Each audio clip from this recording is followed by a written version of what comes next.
everything seems like a good idea after you've had a few? Yeah, that's this show. Riding in my car, and I'm listening to the radio. It's time for Dukes and Bell. Oh, someone told me it's the Black Beverly Hills. Is that true? Driving in Atlanta just got a whole lot more bearable. Welcome to the party, pal. Hi, everybody. Carl Dukes and Mike Bell. The names that mean goodness. Say my name, you know who I am. Carl Dukes. I drink and I know things. Oh, don't question my authority, thanks. King Kong ain't got on me. Sometimes you just got to call somebody, and I'm not ashamed to say it. You know, And Mike Bell. I'm funny how? I mean, funny like I'm a clown. I amuse you. Won't you guess my name? Bring a pitcher of beer every 7 minutes till somebody passes out. And then bring one every 10 minutes, right? Get ready for the best 5 hours of your life. Fat, drunk, and stupid is no way to go through life, son. Don't believe me, just watch. This is Dukes and Bell. you know what? Why don't we start doing the stuff that other guys have done, other radio shows around the country? No. On Sports Radio 92.9, The Game. Atlanta, what's going on? It's Dukes and Bell on Sports Radio 92.9 The Game. We start off every day and every hour by saying, hey, man. It is a big day in college football because the Dogs and Kirby Smart are at SEC Media Days speaking and talking about all things. And you will get a chance to hear Kirby Smart and what he had to say right here on Sports Radio 92.9 The Game exclusively with Andy and Randy. We're also going to play some of his sound bites from earlier today when he was talking to the media as a whole and some of the things that were addressed, including hazing.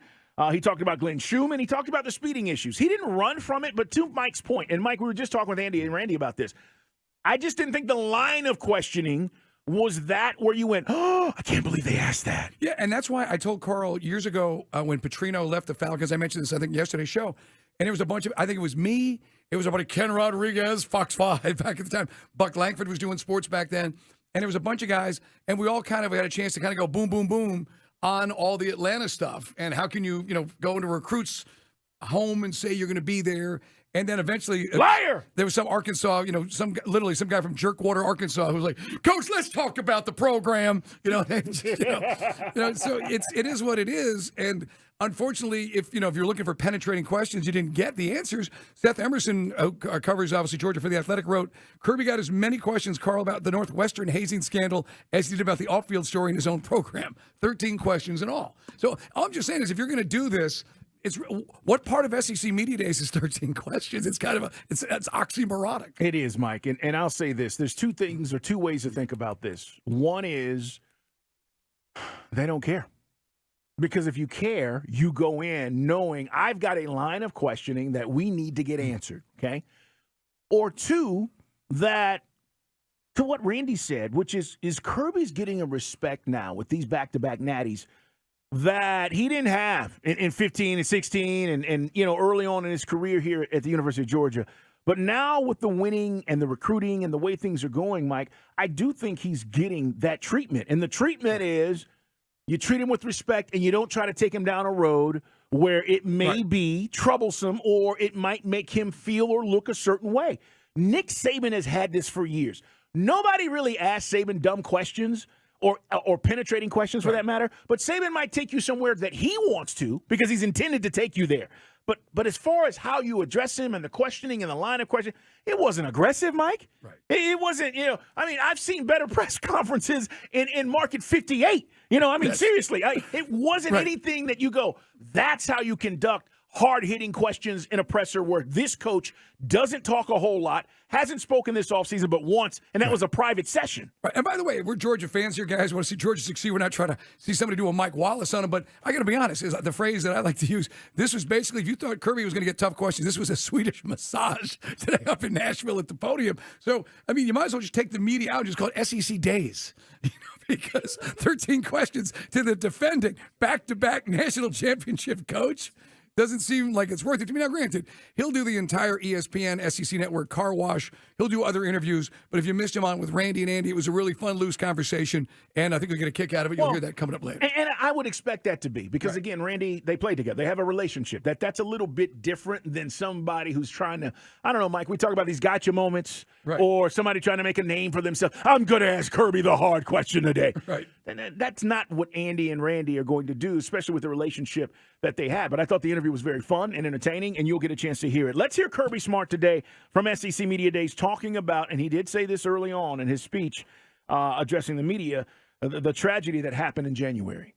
Our staff, our team, our university, our entire Dog Nation went through one of the highest of highs in January, which was to win back-to-back CFP championships, which had never been done.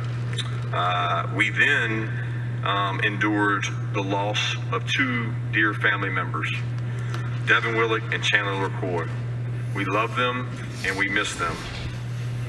So many people have stepped up for our players within our organization during this time of need. One of the toughest things I've ever been through as a coach was to experience that. But some of the leadership that really helped us, we have a rising star in our athletic department in Doris Griffin.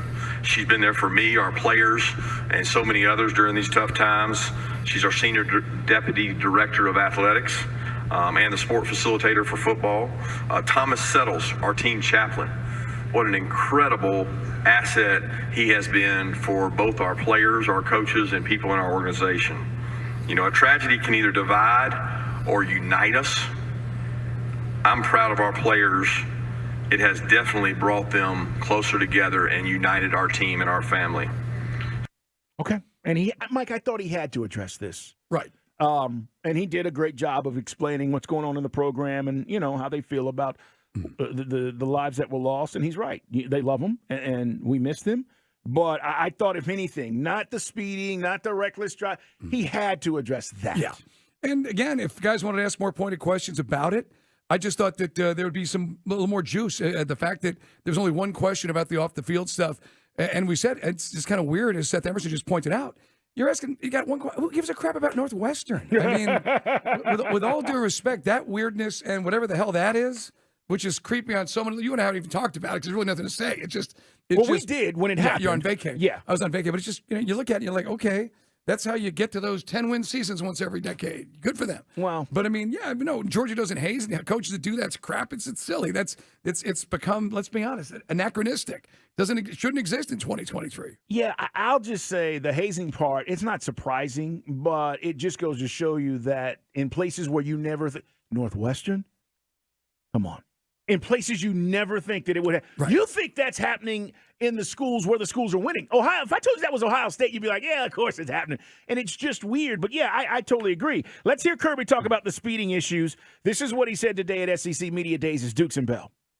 I'm disappointed anytime we have traffic incidents. It's very evident when you look at it. We've had traffic citations and incidents throughout the history of being at the University of Georgia. And we actually don't have more now than we've had in the past. So what concerns me most is the safety of our players, all right? And when you drive at high speeds, it's unsafe. And we don't want that to happen. We're going to do all we can to take that out and make sure that's eradicated. But I'm also smart enough, Pat, to understand and know that 18 to 20-year-olds is when this happens. When it happened to me as a student athlete, that's when speeding happens. What we want to do is take that out and make it safe and not have high speeds. If somebody's going to get a speeding ticket, it should not be a super speeder. Yeah, Mike. Yes, Coach. Yes, Kirby. You are absolutely right, Kirby. I said I should know better at age 54. But I mean, that's part of it. I mean, look, and as you and I said yesterday, anybody who expected Kirby to say, "Well, let's take a look at other programs," now that's first off, that's a losing argument, and you're bigger than that, and there was no reason to. And he would never go down that road for guys who thought they should. And if somebody does want to take a look at all the power of the top 25 teams and see how many kids have been popped for speeding and super speeders and reckless driving around the country. Somebody might want to put that together, but it doesn't change things at Georgia. And you just think that in light of the tragedy, you'd think the kids would still have the big picture in mind, but they're still, as Kirby pointed out, it's 18 to 20-year-old kids. It is what it is. 404-726-0929. It is our Solomon Brothers Diamond text line. You can also find us, guys, on Twitch at ATL929 The Game, YouTube at 929 The Game. Whisper's running our cameras. You can see us and watch the show there. Follow Mike Bell at Mike Bell ATL. I'm at Put 'em Up, see Dukes. And, of course, follow this radio station at 929 The Game. Lots of stuff to get to today. Rusty Manziel's going to join us coming up in less than 10 minutes. And he is at SEC Media Days. And we will ask him about this team. Listen, outside of all this other stuff, Mike, Georgia has a really good chance of three-peat. And I don't want that to get lost in translation. Like, that's the other conversation.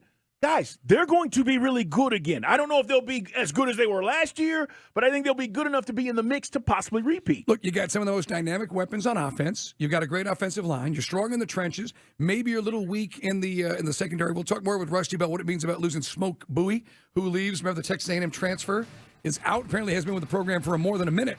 But yeah, I mean, this team, it's basically Carson Beck. How does Carson Beck handle the big moments, and when will those big moments occur? Will it happen against South Carolina? Maybe you have to wait till Tennessee? We're going to talk to Rusty Menzel coming up. Also, you'll hear from Kirby Smart. Stay tuned as he joined 92.9 The Game and our midday show. It's Dukes and Bell on Sports Radio 92.9 The Game.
Dukes and Bell. Oh, okay. On Sports Radio 92.9 The Game.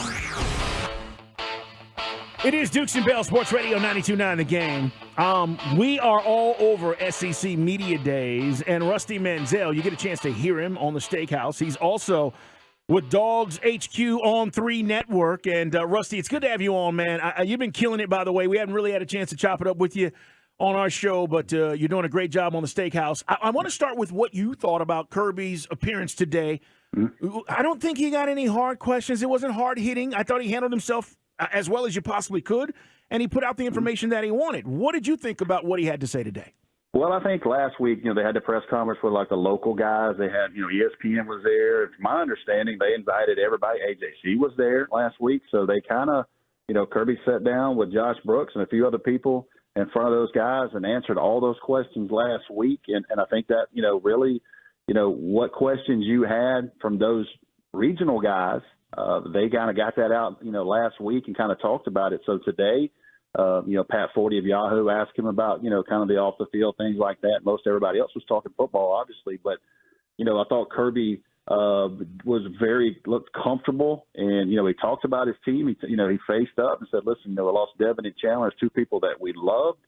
And talked about how hard it is on these kids that are left. Kind of that parent in him talked about, the people that are meeting with them, the counselors, and, that's still ongoing with these players. Just because those young people died, these kids in this program are still trying to process that. Rusty, we've talked a lot about it. I know that, Kirby keeps it in-house, lets the legal process play itself out. Do you feel that, is anything going to change, or he's going to stay the course with that? Well, here's the one thing I'll say. And, Mike, you've been in the locker room. Carl, you've been in the locker room. Doesn't matter what level it is. A lot of times you got to have help from within. And I don't think Cedric Van Pran wanted to kind of say he was the only one. But Kirby said last week, and quoted it, somebody stood up in front of his team and said enough is enough.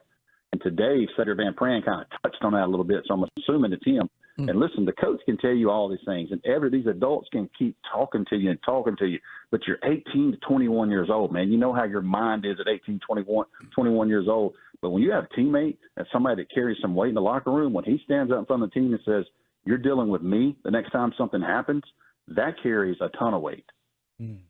We're talking with Rusty Manziel. We talked about a council last week, having a group of kids or a group of guys. Maybe that's what's going on, but you're right. The leadership within the locker room is what counts. I want to ask you about this team's strength, Rusty. Mm-hmm. Going into this season, all right, every year is different. Every campaign is different. What is going to be this team's strength? Offensive line. I'm telling you now. I talked to an NFL scout this week, and he broke down Georgia's offense, and you started talking about Amarius Mims, who's a 6'7" tackle, 320 pounds. Human beings don't bend like that. Then you look at Cedric Van Pran, who's probably going to be the number 1 center drafted. Then you look at Tate Ratledge, who's 6'7", 305 pounds. Kid's been a 2-3-year starter. Xavier Trust, 6'8". He's a 3-year starter. Oh, by the way, they're going to throw in a 5-star kid at left tackle from California, and Ernest Green most likely. So when you look at Georgia and you think, you know what, we're going to have a new quarterback.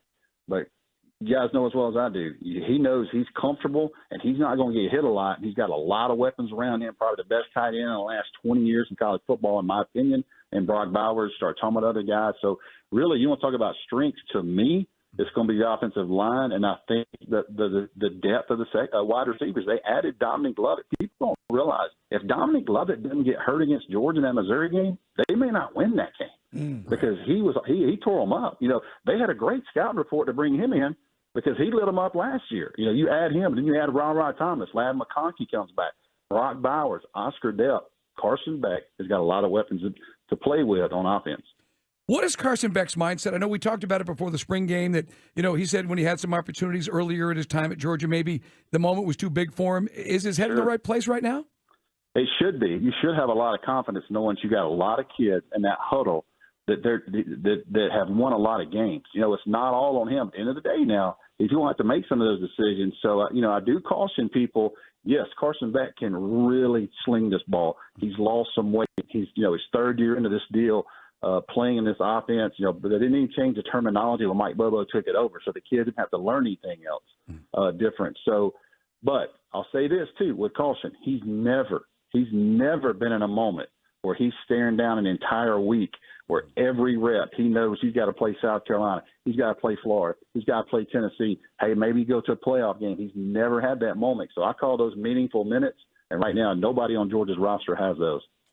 Rusty Mansell live at SEC Media Days. Kirby spoke today, and we're getting the latest from Rusty. We'll talk about some of the other guys as well because people want to know about, what some of the other coaches are having to say, and some of the programs will go around the SEC here quickly. But I do want to ask you about, is this defense, in your opinion, going to be on par with what we've seen the last 2 seasons, right? The first year they won it, Rusty, it was legendary, right? I mean, you're giving up 9 points or whatever. You send all those guys to the league. Will this year's defense be on par to what we saw last year?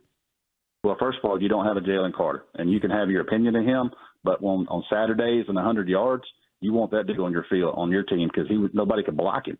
And he was such a, dominating presence there. So they don't have that, okay? But I'll tell you what they do have. They have a lot better pass rush package because people have to go back and think about it. Nolan Smith got hurt in the Florida game. He didn't play against Tennessee. He didn't play against LSU. He didn't play against Ohio State. They had to get creative and blitz linebackers, Smile Munden, Pop Johnson. They had to find other ways. They got, by the way, they got a 5-star Marvin Jones Jr. who played last year with a torn labrum. He only could get about 12 snaps a game the last 6 or 7 games. He had off-season shoulder surgery. He'll be back. They've got a lot of guys. They got a guy, Damon Wilson, who was a 5-star head-to-head battle with Ohio State kid out of Venice, Florida. And then they got Michael Williams, who I think is one of the most talented young players in the SEC. And you watch what he did in that Ohio State game against Paris Johnson, a first-round draft pick, who I think is incredible. And Michael Williams got him a couple of times. So you look at Georgia and what they're going to be able to do pressure-wise. They didn't have that. After the Florida game, they really didn't have that. All these guys were banged up. So I think when you look at Georgia and how they've been successful under Kirby Smart, even Kirby Smart at Alabama always had that Rashad Evans. They always had that outside guy that could cause havoc. They didn't really have that in the year last year. So people say, what's different? They got a lot of guys back. They got experienced linebackers back. Got a lot of D linemen. They're going to add some pressure from that outside linebacker position. It's going to be really strong, in my opinion. It's Rusty Mansell with us, guys, on the WadeFord.com hotline live from Nashville SEC Media Days. Also catch him at Dogs HQ and, of course, with Steak on the Steakhouse. Smoke Bowie apparently has not been with the program for a minute. Is the secondary going to have the depth they need?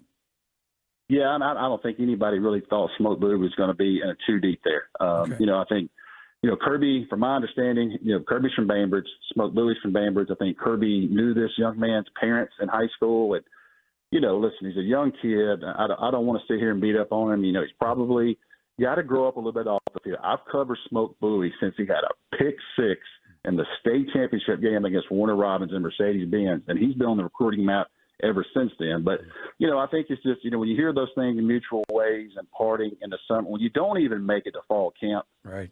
You got some stuff to do. So I wish him the best, but I don't think anybody that follows Georgia and covers Georgia kind of thought Smoke Bowie was going to make a dent this year because they've got a very, very talented, and you look at Kamari Lassiter's going to play that corner who's up here, but you look on the other side. And here's the poor, pitiful me. People want to talk about Georgia. Who's it going to be? Is it going to be Nyland Green? Oh, by the way, he was a 5-star in high school. Will it be Dalen Everett? Oh, by the way, he was a 5-star in high school. Or will it be Julian Humphrey, who was a kid who was a top 50 player from Houston, Texas, at the other corner? So, you got 3 kids like that battling for that position opposite of Kamari Lassiter. So they got plenty of depth, in my opinion, in defensive back right now. Rusty Mansell, guys, Dogs HQ, on 3 Network. You hear him on the Steakhouse. We're talking all things SEC. I want to ask you, Hugh Freeze is speaking, and I'm just curious about, we know he can coach. We know that. We get it. Sure. But what are the expectations in year 1 for Hugh Freeze at Auburn? Well, I'll tell you this, and Mike knows enough about this. They, under the previous staff, they weren't recruiting anybody. I mean, they weren't winning battles. Auburn's always won battles against some Georgia, some Alabama, some Florida State, some Florida. I mean, they weren't winning any of those battles. The thing I notice the most about Auburn right now is they're winning some of those battles. They're starting to get guys. Joseph Phillips was a kid at Georgia, really recruited out of state Alabama this year. I thought they had him. You know what? Very end, made a decision in June. He's going to Auburn. So that's the first thing. He's got to flip that roster. The guy can call plays. It's going to be about quarterback play, but here's the thing. I think they're so far behind right now, O-line, D-line. I think every Auburn fan knows it's going to take a couple classes because their expectation there is to beat Alabama and to beat Georgia and be a playoff contending team there. And history shows they've done that at times, but right now that roster at Auburn is down a pretty good bit. Rusty, we talked earlier about Carson Beck and, dealing with pressure because obviously they have a lot of weapons to work with. How is Bobo going to handle this? I know that, and we said this a lot last couple of weeks, a lot of folks made Bobo the bad guy, and there was just things that Mark Richt's team didn't have a margin for error that Kirby's does. What's a Bobo offense going to look like in your mind? Yeah, every time I'm on 285 and I'm in traffic, I go on Twitter and somebody blames Bobo for the traffic on 285. It's like never fails. It's hashtag blame Bobo. I will tell you this: everybody knows Mike Bobo. This roster's built different. I'm not just talking about 5 stars. When Mike Bobo was there, with those guys, they always had Todd Gurley, Keith Marshall, Nick Chubb, Sony Michel, those type of guys. They wanted to get downhill. They wanted to grind you out and run the ball. Georgia now, if there's anywhere you're kind of concerned right now, Kirby said today, Branson Robinson is not going to be a go right now as fall camp starts. They're going to try to break him in. I think he's kind of the game changer. And if they don't have Branson Robinson, like Kendall Milton, he has been hurt through his whole career. Need him. Dejon Edwards, Andrew Paul's coming off an ACL. So I think Georgia, this is the first time Mike Bobo is going to have probably all his best weapons are going to be outside the hash. If you attach Brock Bowers is different, but Georgia's built different for what they have. But I know this, Mike Bobo is going to throw the ball around. You go back, I actually went back and watched some Colorado State games the other night, and they flew all over the field. So I just don't I expect it to be wide open and use your personnel. I say this about the decision, as soon as Monken left, it was like 24 hours later, and Kirby Smart hired Mike Bobo. So there was zero hesitation. He spent the entire offseason with Georgia off the field role. So he knows this roster. They didn't change the terminology, those types of things, but it is built different. I think people are worried to death that, he's going to run tall sweeps and all this stuff.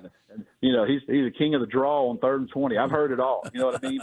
But I think the way they're built, I expect Georgia to still chunk the ball down the field, man, and still try to make those chunk plays. Arian Smith's a kid that don't get enough attention, I think, guys. This is a 1,000-meter guy. He probably is the fastest football player in college football right now. And he's got to stay healthy. But you watch against Tennessee, he catches a long ball. Ohio State, he scores that touchdown with 8 minutes to go to get him right back in the game. So, and the kid that he ran by just stumbled on his feet because he exploded by him. So, you look at guys like that. I think with Carson Beck, Bobo's going to take some shots, and I don't really think there's going to be much of a drop off at all offensively. The way this offensive line's built, guys, I covered all these guys in high school. I know these kids. Georgia fans, they talk about that 2020 defense, 2021 defense, all the guys. They better look at this offensive line because things like this don't happen much. They've got 4 or 5 NFL guys. Rusty, last thing. You talk about Bobo, and one of the things Kirby pointed out today, and I don't take it lightly, all these guys are coming back on his staff. You got everybody that's basically coming back, and you said it. Hiring these guys as analysts and setting them up for success as coaches leave, you trust guys, and Kirby's had that benefit. But I think that's a big deal. There's been turnover. We've seen that the last few years, but all these guys are coming back. How important is that to a chance at a three-peat? Let me ask you, if we're sitting here talking about Glenn Schumann for the Eagles right now, because he turned that job down. Yeah. They came after him. If Glenn Schumann's not there right now, there's a lot of questions defensively. Will Muschamp probably, my opinion, Will Muschamp probably takes that thing over, and you got a few different things. So I think Kirby spoke very high on Glenn Schumann. But you start talking about continuity, and it doesn't happen often because people, if you hire the right people, those guys are going places, and it's been proven. I'm looking at all the coaching tree just under 7 years in the Kirby Smart all over the country for these guys. Nick Saban's coaching tree is crazy. So if you're hiring the right people, that's going to happen. But I think right now that's a huge deal. But I just really think this Georgia team, can they three-peat? They're a real threat. But I'll tell you this, they got a lot of kids on that team that's played a ton of snaps. Now, we had this conversation next year. I just looked at their roster. They're going to replace a lot of kids. Now, they're going to replace them with 4- and 5-star players, but they don't have the experience. They got a ton of kids that have won a lot of big games that are going to suit up in Athens this year. Great job. Rusty, man. Appreciate you. Continued success. And listen to him, guys, on the Steakhouse. You get a chance to hear him here on Sports Radio 92.9 The Game. And follow him, as we said, Dogs HQ on 3 Network. Great stuff. Rusty, enjoy your time up there, man. Hey, let me tell you, it's the first time I've ever been a guest on this. I'll call my mom tonight. I want my high school jersey framed. I feel like I'm a made. I said, Mom, I want my high school jersey framed. Yeah. I'm a made man now. I've been on Dukes and Bell. I'm peaked right now. You get a case of a Hey Man coming your way, big guy. Special time in the boys' life. Thanks, man. All right, brother. Appreciate you. We've got more to get to. Great breakdown of the Dogs. Listen, they're going to be good. I think we're taking for granted, but he's right about that O-line. All right, we're going to get to some headlines, including Braves back in action tonight. We got to talk about what's going on with our Bravos, and we will, coming up on Sports Radio 92.9 The Game.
Back to more Dukes and Bell. How's everybody feeling?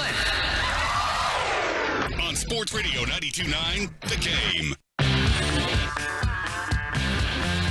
Sports Radio 92.9 The Game. Thanks to Rusty Manziel for stopping by. Braves back in action tonight. You guys take a deep breath yet? We're going to be all right. D-backs in town. Mike, they've dropped 4 in a row. This is certainly not the team we saw a few months ago or a month or so ago when they were in first place. They're now in third place.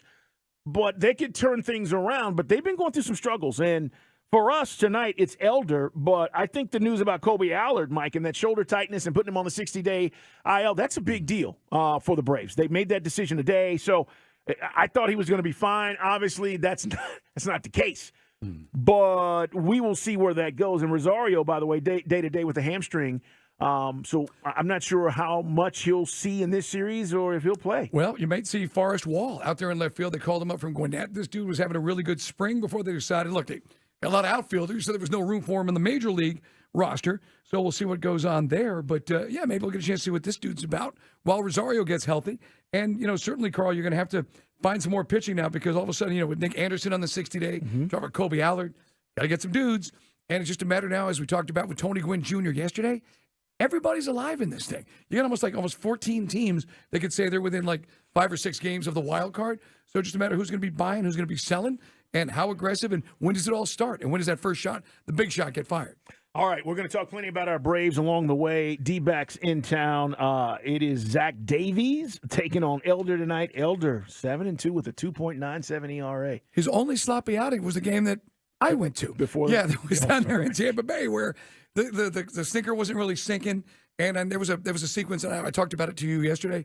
Probably could have gotten out of some of the bigger innings. There was a double play that Matt Olson kind of airmails a throw to second. But anyway, they were hitting the ball hard because the ball was in the strike zone. Yeah, he's been good. I mean, there's no doubt. 80 Ks on the season. We'll see what he does tonight. It's Dukes and Bell at Sports Radio 92.9 The Game. Big Bo behind the board. He is our guy behind the glass. And, of course, Turtle is our executive producer. Let's hit some headlines. Strap in, youngins. Hitting the headlines with Dukes and Bell. Can we start with Kirby Smart talking about complacency? Because this is the thing he's worried about the most. When you win a lot and everybody's telling you how great you are, trust us, we know. You can't get complacent. You got to bring it every single day.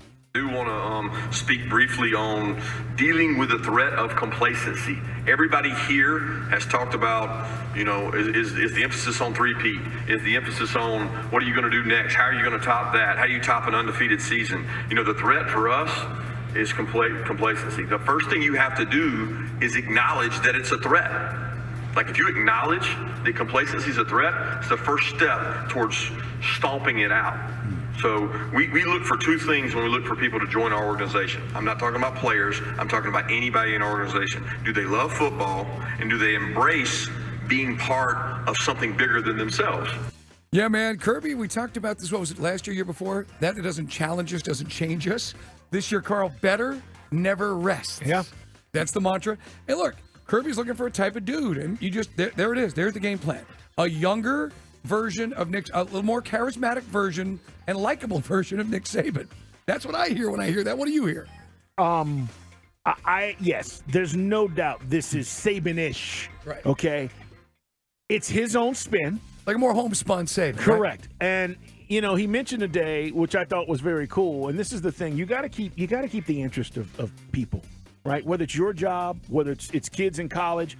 And he said we did a whole research thing on All Blacks, New Zealand's rugby team, because they're the winningest team in the history of sports. Right. And he said we went in and we did this thing because I want our kids to know, how the hell do you do that? How do you do that? How do you win year after year after year? And his whole thing is this complacency thing. So I said the other day, what is Kirby saying to these guys? Because winning one is great. Winning back-to-back is very hard. Winning 3 in a row, and if you've been in the room, if you started as a freshman at Georgia and now you're a junior like Brock Bowers, how hard is it for Brock to get motivated knowing I've got the NFL looming? Mm-hmm. I've broken all these records. How do you keep his attention, Mike? So it sounds easy, but it gets harder as you move along and you continue to win like this. I'm not telling you Brock Bowers is not going to be motivated, but he's just a guy that I'm using as an example.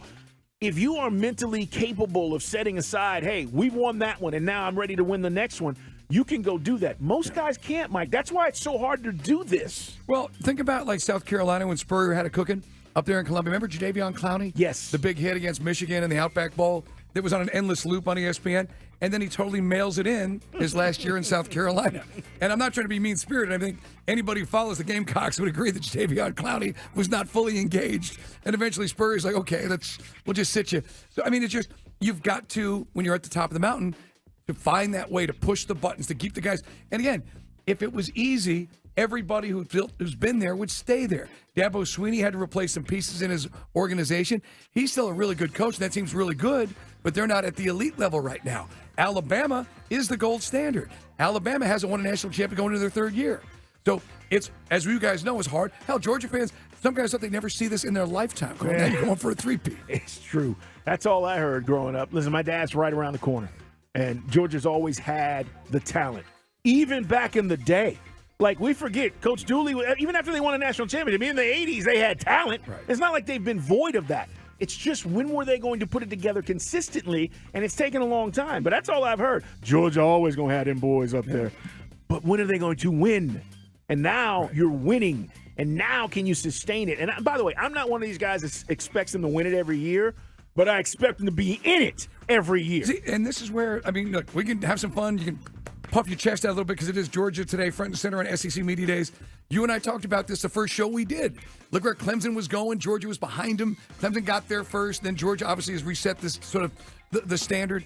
And now you feel good because Kirby is a relatively young guy. The culture is there. You know, now we're going to see how Mike Bobo plugs back in because you did lose your first stretch of coaches. You lost a coach to Oregon. You lost Dan Lanning. You lost, obviously, Todd Monken this time. Saban's been able to weather that. How does Georgia? And if you miss Rusty pointed out a good point. The real challenge for Georgia will be next season when a lot of these guys and the veteran upperclassmen leave. Yeah, because 2020 gave everybody an extra year. Right. And everybody, for the most part, took it. They weren't going to leave because 2020 was such a weird year. So they're like, yeah, I'll stick around. You got guys, again, on this team, 24, 25 years old. Tennessee had that last year, 24, 25. Hendon Hooker. You get older guys, Mike, it's easier within the program. It's Dukes and Bell. Headlines brought to you by our friends at ATL Live Well. Low testosterone doesn't have to keep you down. Call ATL Live Well today.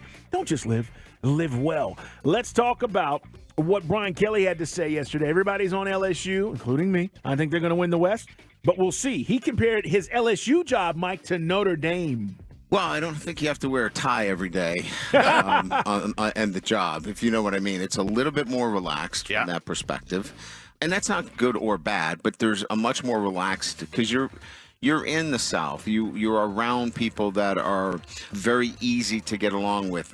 And not that they were hard to get along with, but there are rules that you have to follow in an environment like Notre Dame, and you can't cross those lines. And so there's a little bit of a difference there. I would say the biggest one, other than that small narrative that I gave you, is that I had to be on a plane, and I had to pull the best player out of California, out of Texas, out of New Jersey. I don't have to do that at LSU. The best player in the state of Louisiana, if we do a really good job recruiting him, he wants to be a Tiger. And that's a difference that I think more than anything else allows you to really focus on what's important within your program, and that is, state of Louisiana and player development. Right. And, I mean, not to be a Weisenheimer, but it is kind of funny because, the standards at Notre Dame are a little bit different than the ones at LSU. And let's be honest, they'll find a way to get you eligible down there. But in all seriousness, yeah, man, he's in a different world. We've always felt, Carl, when you watch LSU, even when the coaches weren't that good, the team always looked like an NFL team getting off the bus. No doubt. He told a great story on Marty and McGee about Coach Leach. And if you get a chance, go check it out. But he says, they asked him tell us a Coach Leach story, if you have one. And he said, the craziest thing is, he just talked about his trip to Italy, Mike. And he says, it's raining, and they see this guy out in the square just walking around in the rain, and he's got this book. And he's taking these laps around the square, and he says to his wife, who's this crazy guy? Honey, look outside. And then his wife's like, yeah, who is this crazy guy? And Coach Brian Kelly goes, wait a minute. that's Mike Leach. And he says he goes down, and they end up seeing each other, and they have dinner or whatever. But it's a really cool story. I will tell you this. I see why, Mike. Brian Kelly's got it. He's got it. Yeah, and we've always felt, look, sometimes he come off as the smartest guy in the room, but he's got charisma. He does. And he's got a chance to really do something special this year. All right, guys, coming up, NFL Blitz is on the way. They didn't get their deals, and other guys around the league are speaking out about it. It's Dukes and Bell on Sports Radio 92.9 The Game.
Bell. I find it interesting. Thanks for making us your sports station. Sports Radio 92.9 The Game. SEC Media Day is going on in Nashville. We're all over it here on Sports Radio 92.9 The Game. Had a great conversation with Rusty Manziel last hour talking about the Dogs. You will hear Kirby coming up in less than 20 minutes from now, Mike, with Andy and Randy exclusively here on our station. And, you know, Kirby, you said it, is on top of the mountain right now.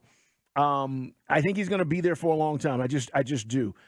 He is, speaking of complacency, Mike, I never get the sense that he is satisfied. And, you know, when this is all said and done, and people kind of forget this, right? He was the OC or the DC with Alabama before he took the job at Georgia. But when this is all said and done, because he's already got now 2 here. He had 4 there. That's 6. And as a head coach, I know that's what matters. But my point is, Mike, he's going to have a nice ring collection when this thing is all said and done, maybe 15, 20 years from now. Well, we were talking last hour about, you know, like, where's the SEC right now? You're hoping, if you're a Tennessee fan, you're hoping that, you know, you got your guy in Heupel. You just have to keep that recruiting thing going, right? Florida with Napier. You know, Florida wants to get back to that promised land of where Urban Meyer was. Yeah. And certainly, you know, if you go back and, you know, Florida, there's time. It's funny how, like, Georgia, where they were for decades, all that talent you referred to earlier. I got here in 98. I mean, they're putting guys in the NFL draft, but they weren't able to do anything with it when they had it between the hedges. I remember when I was a kid in Florida, spending my summers down there, you know, like Galen Hall, Charlie Pell, they were the coaches of the Gators. You guys like Emmitt Smith would come through, and it wasn't until Spurrier got there that and remember, he only won 1. Right. I mean, he only won 1. Right. For all the dominance of Georgia and the SEC, it's like Florida was plugged in almost every year in the East. And you can't spell citrus without UT. Remember all that? but that's gone. And Florida's trying to get back there. Kirby, you got the high ground. And this will be the biggest bridge year will be this year to next year. I still think most people plug Georgia in and around the country being in that playoff, the Final Four. But this is where Georgia should always have been. Saban restored Alabama to where Alabama was and should have always been. The right coach is all that you got to have, Carl. The problem is they don't grow on trees. Look at Florida State. Bobby Bowden, Jimbo gets him a title. They're off in the weeds for 7 years practically.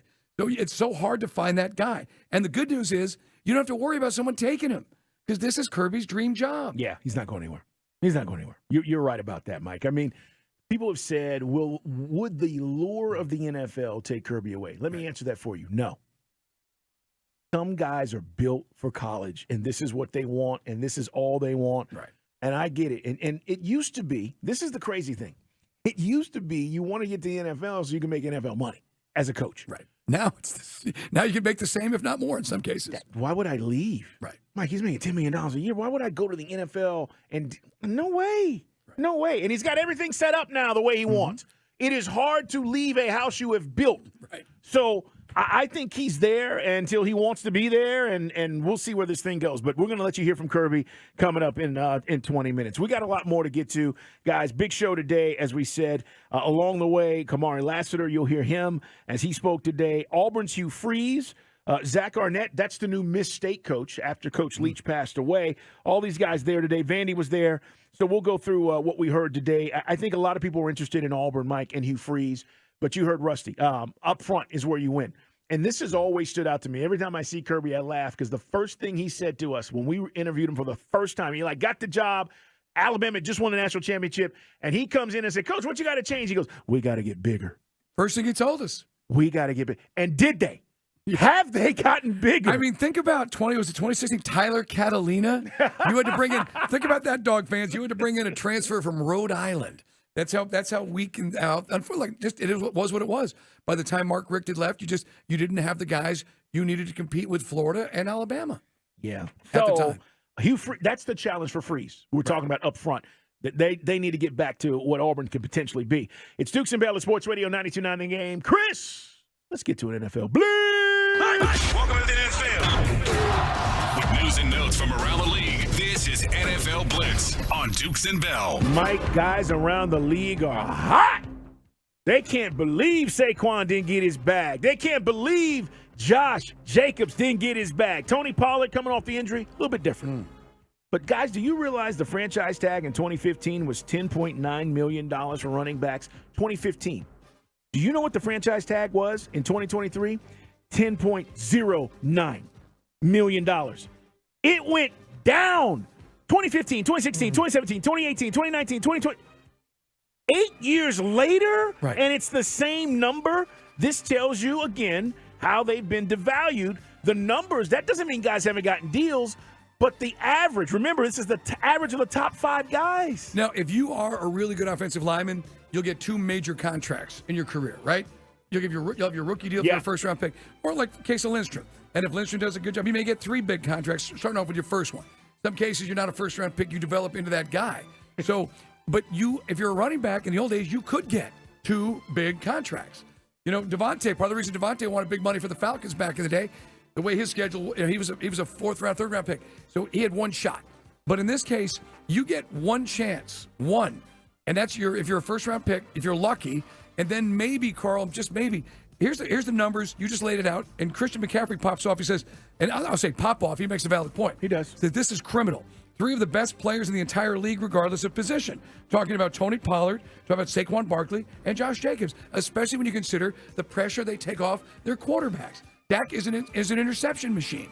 Cowboys moved on from Ezekiel Elliott. Pollard was the reason they got where they got.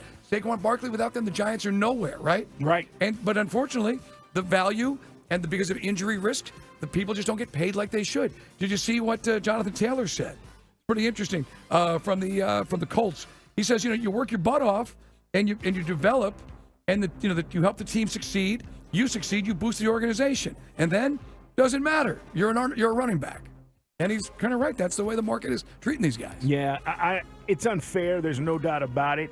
But this all goes back to, I think, a few years ago when Gurley got his $60 million deal with the Rams, and it blew up because he was injured. But then again, arthritis in the knee. Maybe the Rams didn't do their due diligence, but he wasn't the same. And that was the bonus, the signing bonus, the guaranteed money. Correct. Ezekiel Elliott, $90 million extension with the Cowboys. Blew up on them. He became less productive, which opened the door for Tony Pollard. Le'Veon Bell, we forget, Mike, he signed a $52 million deal with the Jets. He didn't do anything. Now, in his defense, he did apologize to Steeler fans yesterday on social media. Yep. And he goes to a Jets team that for some reason decided to spend that money on him and then not use him. But, he wasted a year of one of the best years of his career.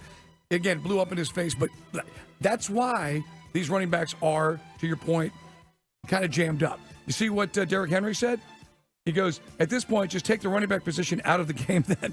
The ones that want to be great and work as hard as they can to give their all to an organization, just seems like it doesn't even matter. I'm with every RB that's fighting to get what they deserve.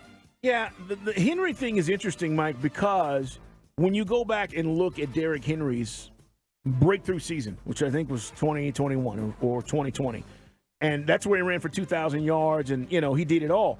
I mean, but what I'm saying is Derrick Henry had to put up historical numbers to become the league's highest paid running back. 378 carries, 2,027 yards, 17 touchdowns for Derrick Henry in 1920. So, I don't know. I don't know where this goes. And, again, Falcon fans, I will say this. Let's not create problems that we don't have. Right. Bijan reports today. Falcons rookies report. We're going to get into this later in the show. But in 3 years, if we won a Super Bowl, and I love Bijan, right, and they realize, hey, it's going to be cost prohibitive to do this and give him the kind of money that we need to give him, and we've won a Super Bowl, I'm good. Yes. Okay? I mean, I'm not trying to be flippant, but I'm with you, man. I'm good. Right. Now we're going to see how this organization handles the running back conundrum we just talked about. Najee Harris. I agree with my running back brothers around the NFL. History will show you that you need running backs to win. We set the tone every game. Run through walls. This notion we deserve less is a joke. It is. But it is going to be interesting because I just think that Falcon fans who read all the things we just talked about, it's going to be a little bit different the way that we're going to see Bijan Robinson, the way he's going to be used by this team. I agree. And I do think we'll hear this from our general manager. This guy's, again, with Bijan being a first-round pick, they don't have to wait. You could do this in his third. If he's balling out, let's just say he has, I don't know, an Eric Dickerson rookie season where he runs for 1,800 yards. Okay? There's no reason to wait. Like in year 3, let's go ahead and pony up, extend him, do what we need to do, and know that he'll be here. But I don't know if it's going to be that way. But I think, Mike, you're going to hear our general manager use the word valuable. Valuable value. How valuable is he? You're not going to hear him say, well, he's a running back. And if you use the word valuable and you say, this is how valuable he is to our team, nobody's going to argue when he gets paid whatever it is it's going to be. And it's the same argument for the quasi-receiver tight end. like Travis Kelce, when he finds out he's like the 32nd highest paid guy in the league, and he's the dude without him, Kansas City's dead in the water. Yep. And then you see the same thing. Now, first things first, let's hope that Pitts puts some crazy numbers on the board where we have this argument about tight end or wide receiver. Let's hope I need to see him explode this year. Yeah, I totally agree. It's our NFL Blitz. Hey, around the league, there's a lot going on. Rookies reporting today is the biggest thing. And it's not just our Falcons, but we're going to get a lot of attention because of Bijan being the top pick. And, again, this whole running back conversation. But the good news is, Mike, football's officially started because you've got multiple teams and their rookies reporting today, including our Falcons. Now, the vets won't report until next week. That's why we keep saying next week camp starts. Right. But the rookies, they had rookie mini camp. They had mandatory mini camp. And then they went away, right? And they had those practices in there, I think, in late June or whatever. And then they got the 4 weeks off. And now it's back to work. And these guys are going to be there from now until the season. And I say now, but obviously they'll break camp and have their own place. But, yeah, man. They got those apartments behind the practice field. They'll be hanging out. Some bonding. Hey, man, if you're into uniforms and you and I are into haberdashery, the Vikings are going throwback this year. Not all the time. Yeah. They're bringing back the old Fran Tarkenton era jerseys. We're going to see those guys. Only problem is 70s. Still going with the matte finish helmets. I think you got to have the shiny helmet if you're going to go with the throwback jersey. The 70s Vikings unis? Yeah, man. It's the teams of the 60s and 70s. The gray face mask, jerseys with traditional lettering number, gold trim. It's going to look pretty cool. So if you remember, for guys of a certain age, the old outdoor Vikings, that's what the unis are going to look like. We'll see those guys early in the season. All right, coming up, you're going to hear Kirby Smart. He joined the Midday Show today to talk about all things dogs. SEC Media Days going on. Wait until you hear what Kirby had to say about who's the best tight end in Georgia history. It's Dukes and Bell on Sports Radio 92.9 The Game.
Oh, man, Peter Burns is going to join us also here before the top of the hour. It's Dukes and Bell Sports Radio 92.9 The Game. Kirby came on with the midday guys, Andy and Randy. And one of the things that they started talking about is how do you keep guys motivated? Oh, there's plenty of food on the floor. You know how it is around here, man. You can always go find a scrap or a wing. The issue is when you stop trying to get the food off the floor, you got no chance. Do you? Because, look, I know that's the mentality, and it has to be, obviously. Forward, now. But, like, do you ever allow yourself a moment to take a step back from that grind and think about what you've done? Because what you've done over the last couple of years is special. Not really, because the minute you do that, somebody's catching up with you. I can promise you that. If you're sitting still, you will get run over on the train tracks, and we're not going to be sitting still. So we're trying to move it forward, keep new energy. I'm excited about Coach Bobo with the offense. Yeah. He's got a chip on his shoulder. He's pissed off, and we got a good unit coming back. And I'm excited to find out who this quarterback's going to be. That was going to be my next question, Kirby, because obviously, what you say about the schedule come play it then. So I know a lot of people want to put that out there and everything, but when you look at your quarterback position, losing a guy like Stetson playing so much football, and I'm talking about Kirby, big game football. What are some of the things that you've seen from your quarterbacks right now as far as the leadership and those type of things that make this decision kind of hard to make who's going to be your quarterback? Yeah, they hadn't been in those situations. That's the million-dollar question. For us, it's like, who in the hell is going to replace that guy? I mean, that guy was the dude in the fourth quarter. That dude came through, made plays, and it helped us win a championship. And we got to find somebody to replace him. I hope that they don't have to play perfect. I want it to be a guy that can learn and make mistakes and, play behind, whether it's the defense or the wideouts or the tight ends, whatever position group can help him, that he uses them to help him. But that's always the case in the quarterback position, is don't mess it up and don't lose the game for us and be ready to win it in the fourth. I know we don't know who it's going to be yet, but from a physical standpoint, what's going to be the biggest difference not having Stetson Bennett at quarterback and having one of those other guys in there?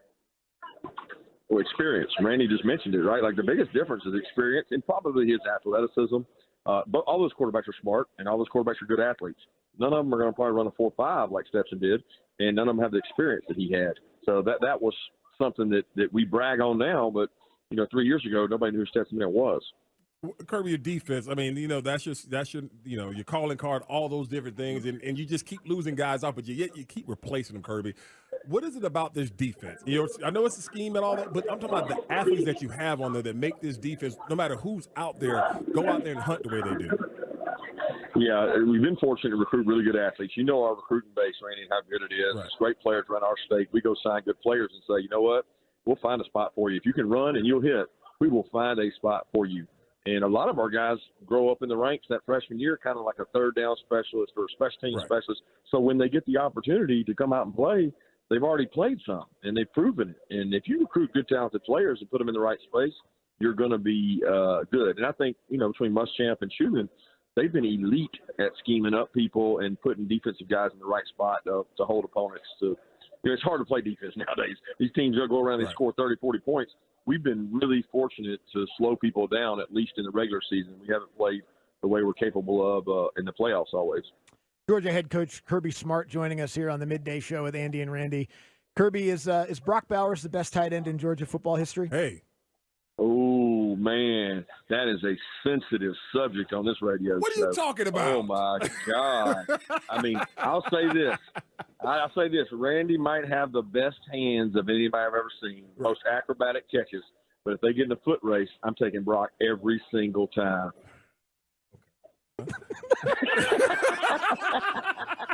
That's a win, Randy. Okay, that's a win. all right. Okay. You should have seen the look on his face, Kirby. That was pretty good. I might have to go there. I'll go there with Kirby. Now, we found out something earlier, Kirby, that it's 25 years since you led the conference in interceptions. I was there. I saw every one of them. How would Kirby Smart play in the defense that you run today? Ooh, I might be okay in our defense because of the bodies we got. We got these humongous bodies up front. As long as they didn't have Jamal Lewis coming downhill on me, I was going to be fine.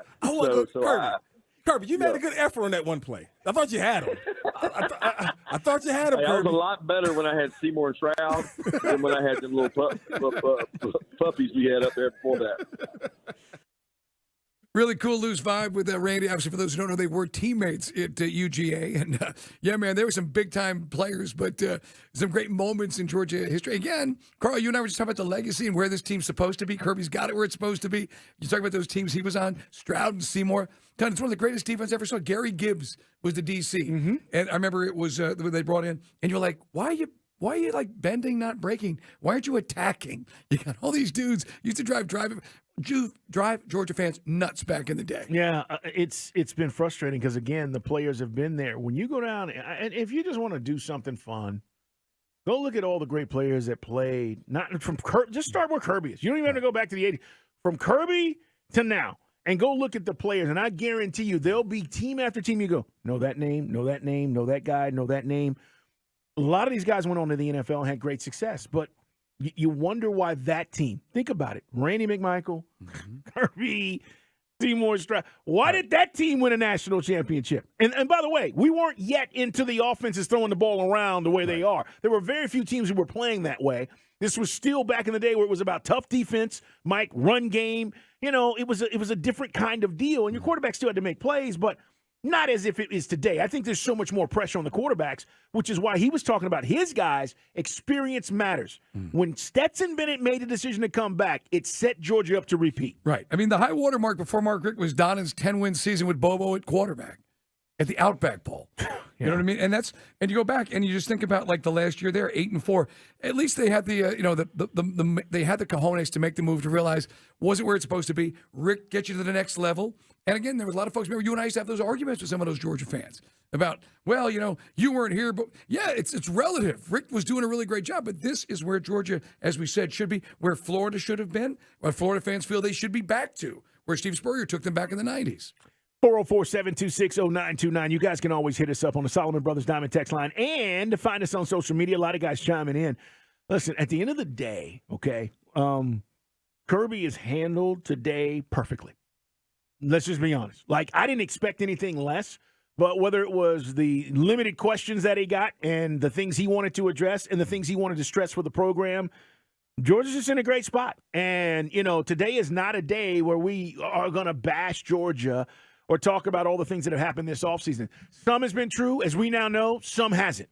But at the end of the day, I mean, Mike, think about the position where they are. When I say position, I'm talking about the positioning of this program versus other programs in the SEC. Right. All these other coaches, they're really good. I know Saban. But for the most part now, everybody's gunning for Georgia. And this is why even through a weak schedule, they're going to get everybody's best game. Right. And by the way, some of those things were addressed today through some of the individual player interviews. You can hear more of that coming up on our show. But Cedric Van Pran, a couple of guys talking about leadership that he basically said, guys, we got to knock this off. Because as you heard earlier with Rusty Manziel, the coaching staff, and I get it, you want stricter penalties, you want more transparency, you're not going to get that. But there are things that are happening in that locker room where guys are saying, look, guys, we've got to do better.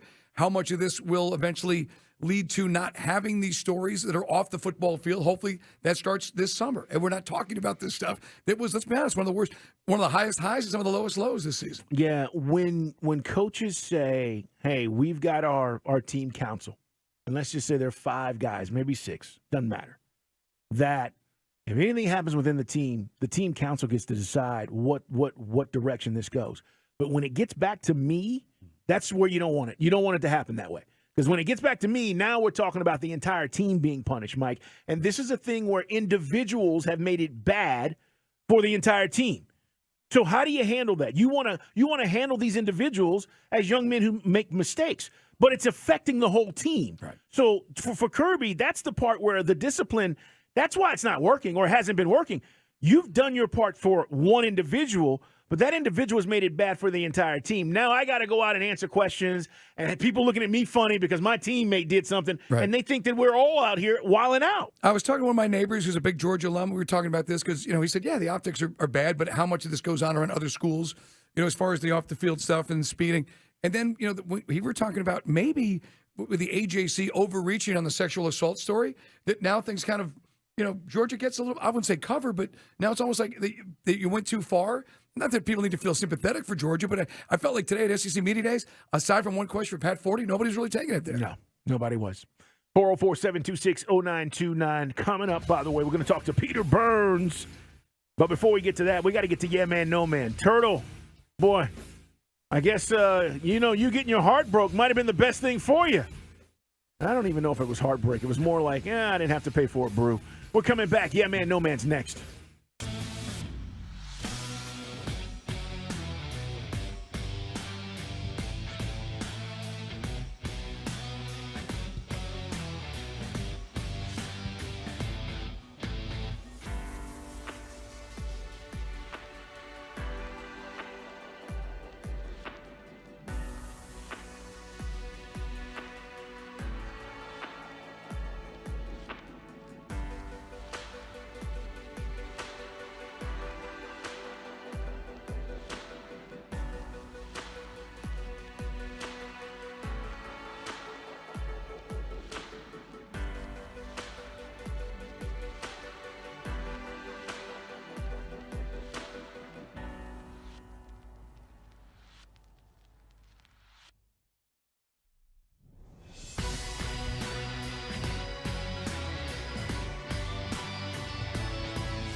and Bell is the best.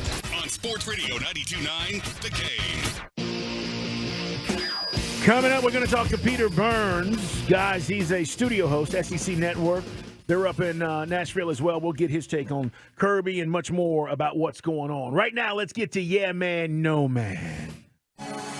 It's time for Yeah Man, No Man. He's the former MVP of his high school football team. Not really. From New Jersey. The Cavs are here. And gives rapid-fire questions. Here's the executive producer of the Dukes and Bell Show, Chris Thomas. Turtle, what's going on today, man? How you feeling? Well, fool me once, shame on you. Fool me twice, shame on me. And I'm not talking about what you think I'm talking about. Oh, okay, good. We have a problem, guys. On our beautiful, luxurious 9th floor here in Colony Square, high above in the city of Atlanta, we have a big problem. I have been fooled, caught, deceived 3 separate times now.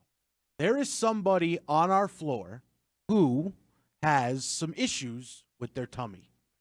And wait, hold on. You're not alone here. I've walked in on that too. But go ahead. So there's only 2 urinals and 2 stalls in our floor in the bathroom. So those are very occupied with the company that moved in about a year ago. They staff a lot of people and a lot of guys that need to use the restroom. So most times when I go in, I have to use a stall. Okay. That stall, 3 separate times now, somebody isn't flushing. Oh! And it's not that just somebody isn't flushing. Ugh. This person has some serious tummy issues going on. So what I've witnessed in the bathroom, do we really want to know? Would scar the most hardened, even Mark Zeno, war veteran, would be scarred by what he saw. So we need to stop this, ladies and gentlemen. If you are going to the bathroom, do us all a courtesy. Even if you think it's an automatic flush, make sure. This is a PSA to everybody out there, because this person has not gotten the memo, Carl. We do have automatic flush toilets, though, don't we? That one apparently is not. No, I got to back Chris on this one. I said this, I think this is before I went on vacay. I'm just apropos of nothing. I go to Carl. I go, can I just go take a starts with a W, ends with a Z, without having somebody dropping bombs in there? I mean, and again, I'm not going to name the company, but it's a financial services company. And there's folks from all over the world whose diets apparently range in very wildly, Carl. But, I mean, there's a lot of stuff going. One time I'm in there, and there's a guy that makes noises like, I was like, dude, go see somebody. You go see a doctor. Go see a gastroenterologist, because you might need to take a look both going down your gullet and out the other end, okay? Colonoscopy may be in order. Do you know what I'm talking about? So, guys, he's like, it's like this. It's like what the?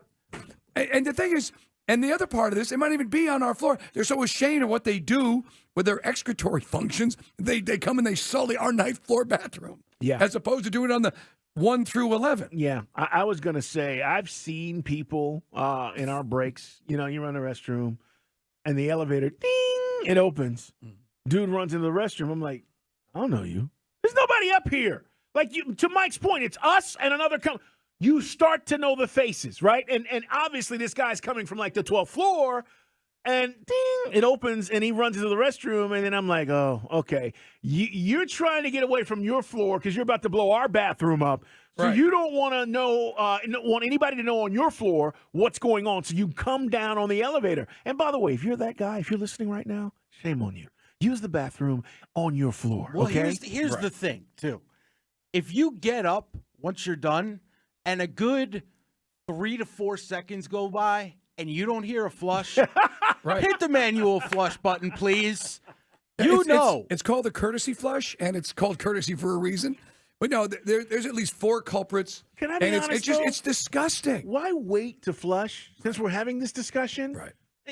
You can flush during, okay? You don't have to wait until it's all in there to flush. By the way, just as a side note. Well, this guy, I don't know if we want to get too graphic. Well, but you've already gone there. It seems to be more of a constant stream, if that makes sense. So I don't know if there's really a natural break in the action. How do we get to talking about poop, Mike? Hit the button. Who is this? We're talking about There's poop. a real problem look, on this floor. I got to be honest. Chris is just bringing to light, and I applaud you for calling this out because this is something I literally. How many times do I come back from going to bed just to make it number one, and you say something, and I go, "What is going on in there, man?" Yeah. I mean, it's seriously go see. And I'm like, you might want to see a doctor.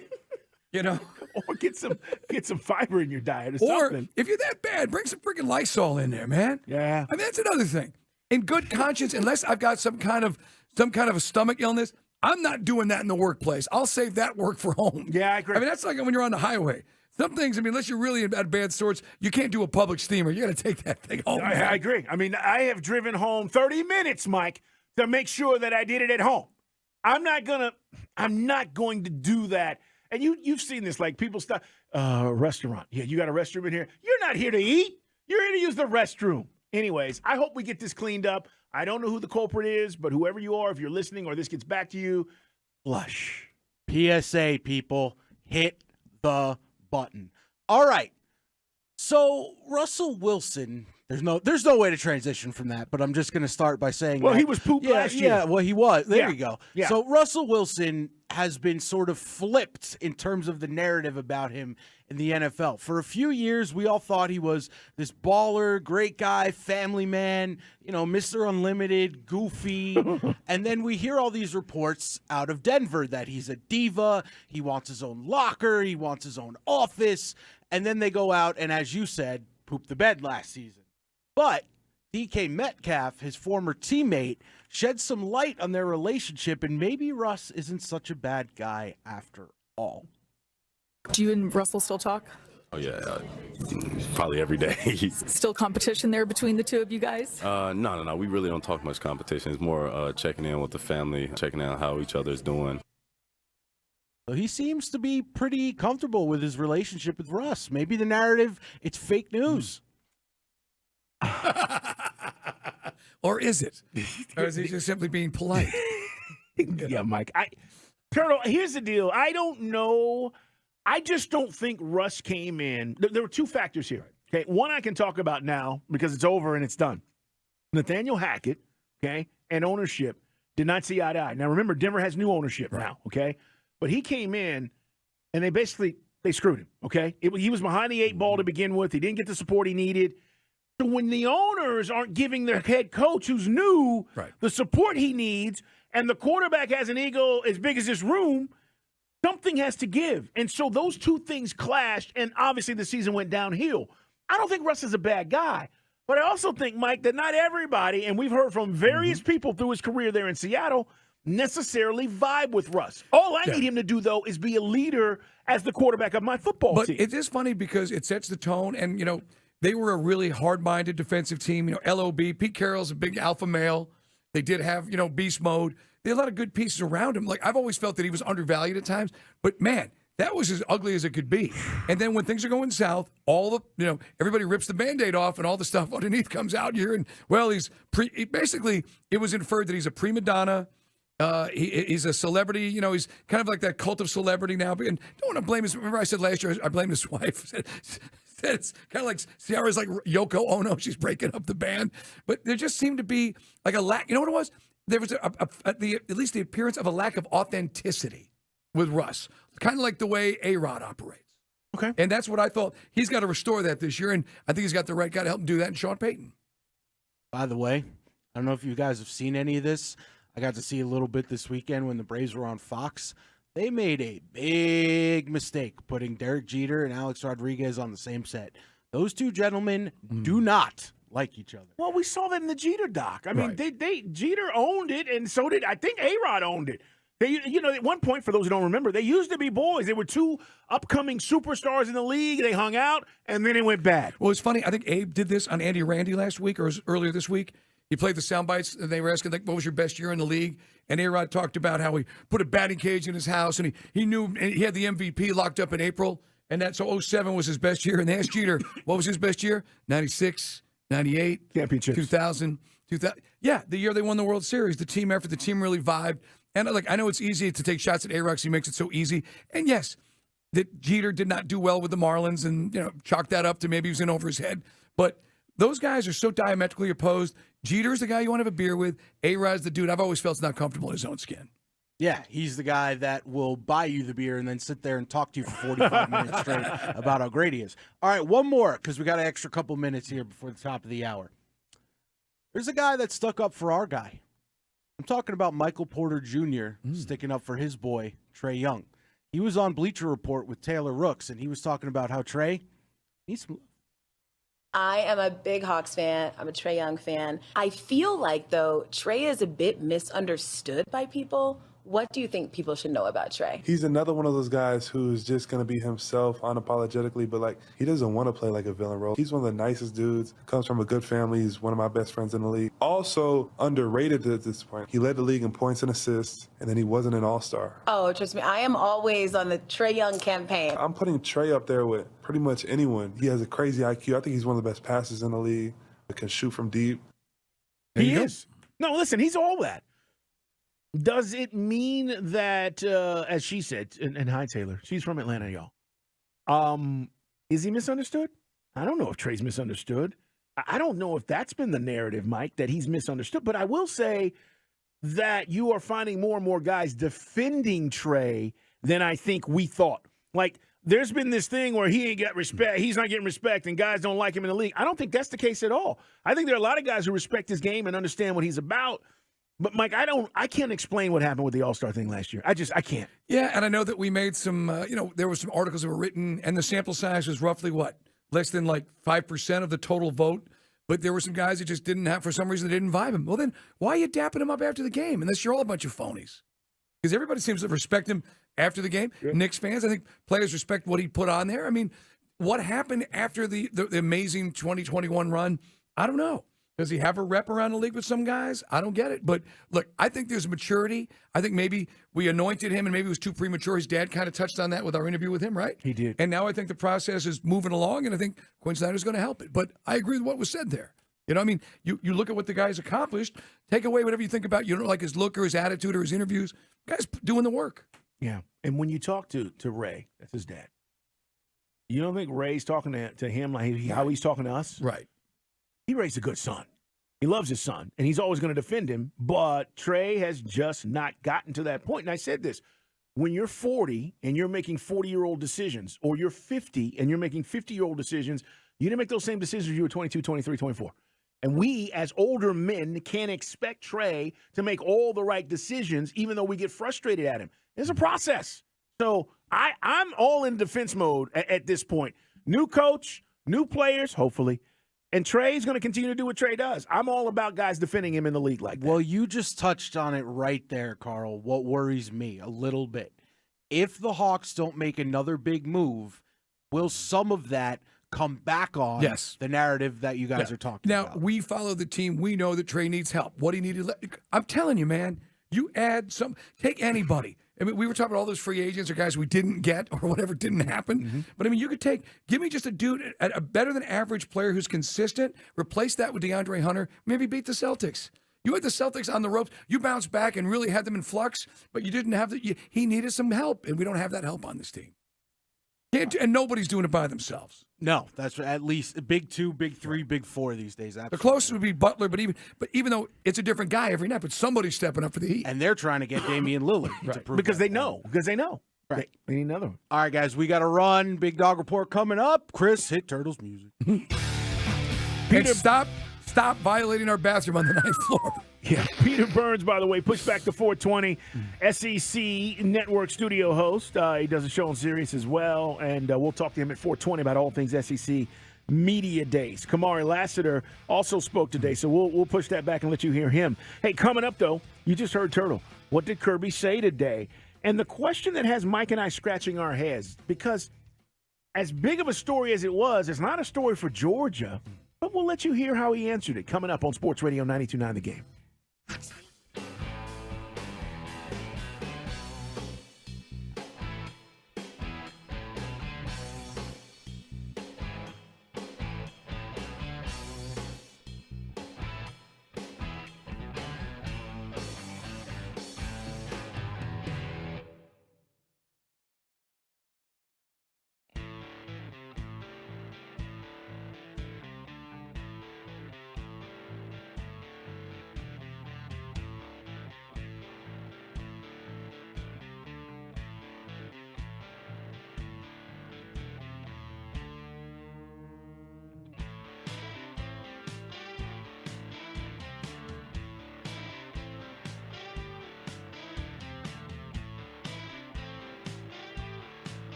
Coming up in 20 minutes, we're going to talk with Peter Burns. It's Dukes and Bell Sports Radio 92.9 The Game. We're spending a lot of time today on the Dogs because Kirby had a chance to speak.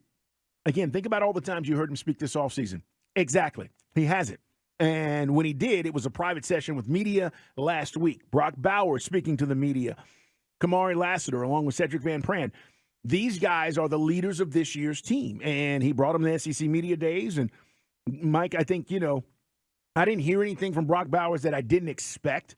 But this kid has the potential to be, if not the top at his position, which I already think he is, Mike, one of the top 5 players in college football. Yeah, it's going to be interesting to see, who emerges because there'll be some quarterback maybe we weren't thinking about or a running back. Well, no, not a running back, defensive end or a wide receiver. But he's going to be in the top 10 if he maintains what he's been doing the first few years, right? Because he would have been a top 10 pick. He'd come out last year. Yeah, I just think when you start talking about what he means to the team, how he performs in these big games, how they get him the ball. And by the way, for all the Mike Bobo hate, give him a chance. Okay, if you are somebody that's skewed by the former Bobo, whatever that was, give him a chance. You've got to open up the door and allow him to do what he's going to do here with this group, this team, these coaches. Don't judge him for what he did 10 years ago, Mike. Right. Well, as we said, when you're in these games that are nip and tuck, and yeah, there'll be nip and tuck games, I would imagine, this year at some point. Georgia fans feel they're going to run through the SEC, and I get it. You're going to be a favorite, probably maybe even the Tennessee game. You might even be a 10-point favorite on the road in Knoxville, but he was a dude who I thought did a really good job at times. It's just when you had all those little things that would crop up in a Mark Richt game, a special teams mistake, a crucial, then there'd be a series where you really need some first downs, and then the play calling becomes under the microscope. And then that's when Bobo becomes the bad guy. Don't forget, guys, Bobo's got more weapons now, and this team is more loaded than anything he ever coached as an assistant or a quarterback's coach with UGA. By the way, Kyle Pitts was the top tight end prospect to ever come out, okay? I don't think Brock Bowers runs like Pitts, but he does everything else better, at least in college. And I don't know what the pros mean for Brock Bowers and what that's going to look like. Again, he's got to go to the right team, right coordinator. All that stuff will play out. But when you talk about college, Mike, for what Pitts was and how he was the unicorn, I don't think Brock Bowers runs as well. I'm just talking about straight line. Like if they took off, Pitts is going to win that race. About the only thing we got on Bowers was from like 2 years ago. He ran a 4.5. At some event. Yeah, and Pitts was 4.4, 4.3, whatever he was. That's why everybody's talking about the speed, the straight line speed. Either way, though, guys, he could be, and I think he is, the most complete tight end to come out. Like this might be the best complete, most tight end we've ever seen come out of college if he puts up the kind of numbers again as he done in the last 2 years. And Darnell Washington would have gone higher last year, but because of concerns over the knee injury. Yep. Yeah, and his size. He's at the Steelers, by the way, if you're wondering. I think he's in a perfect spot to be used in the right way there. It's Dukes and Bell at Sports Radio 92.9 The Game, talking SEC. Let's hear some Kirby Smart as we talk some Dogs. Dukes and Bell on the sidelines with the Dogs. So today, Kirby addressed the media. All the coaches do it. They come into the big auditorium and they give their spiel. Some talk about the roster. Others talk about things like Kirby did today. He talked about, Christmas in July with his family because they don't have time in December.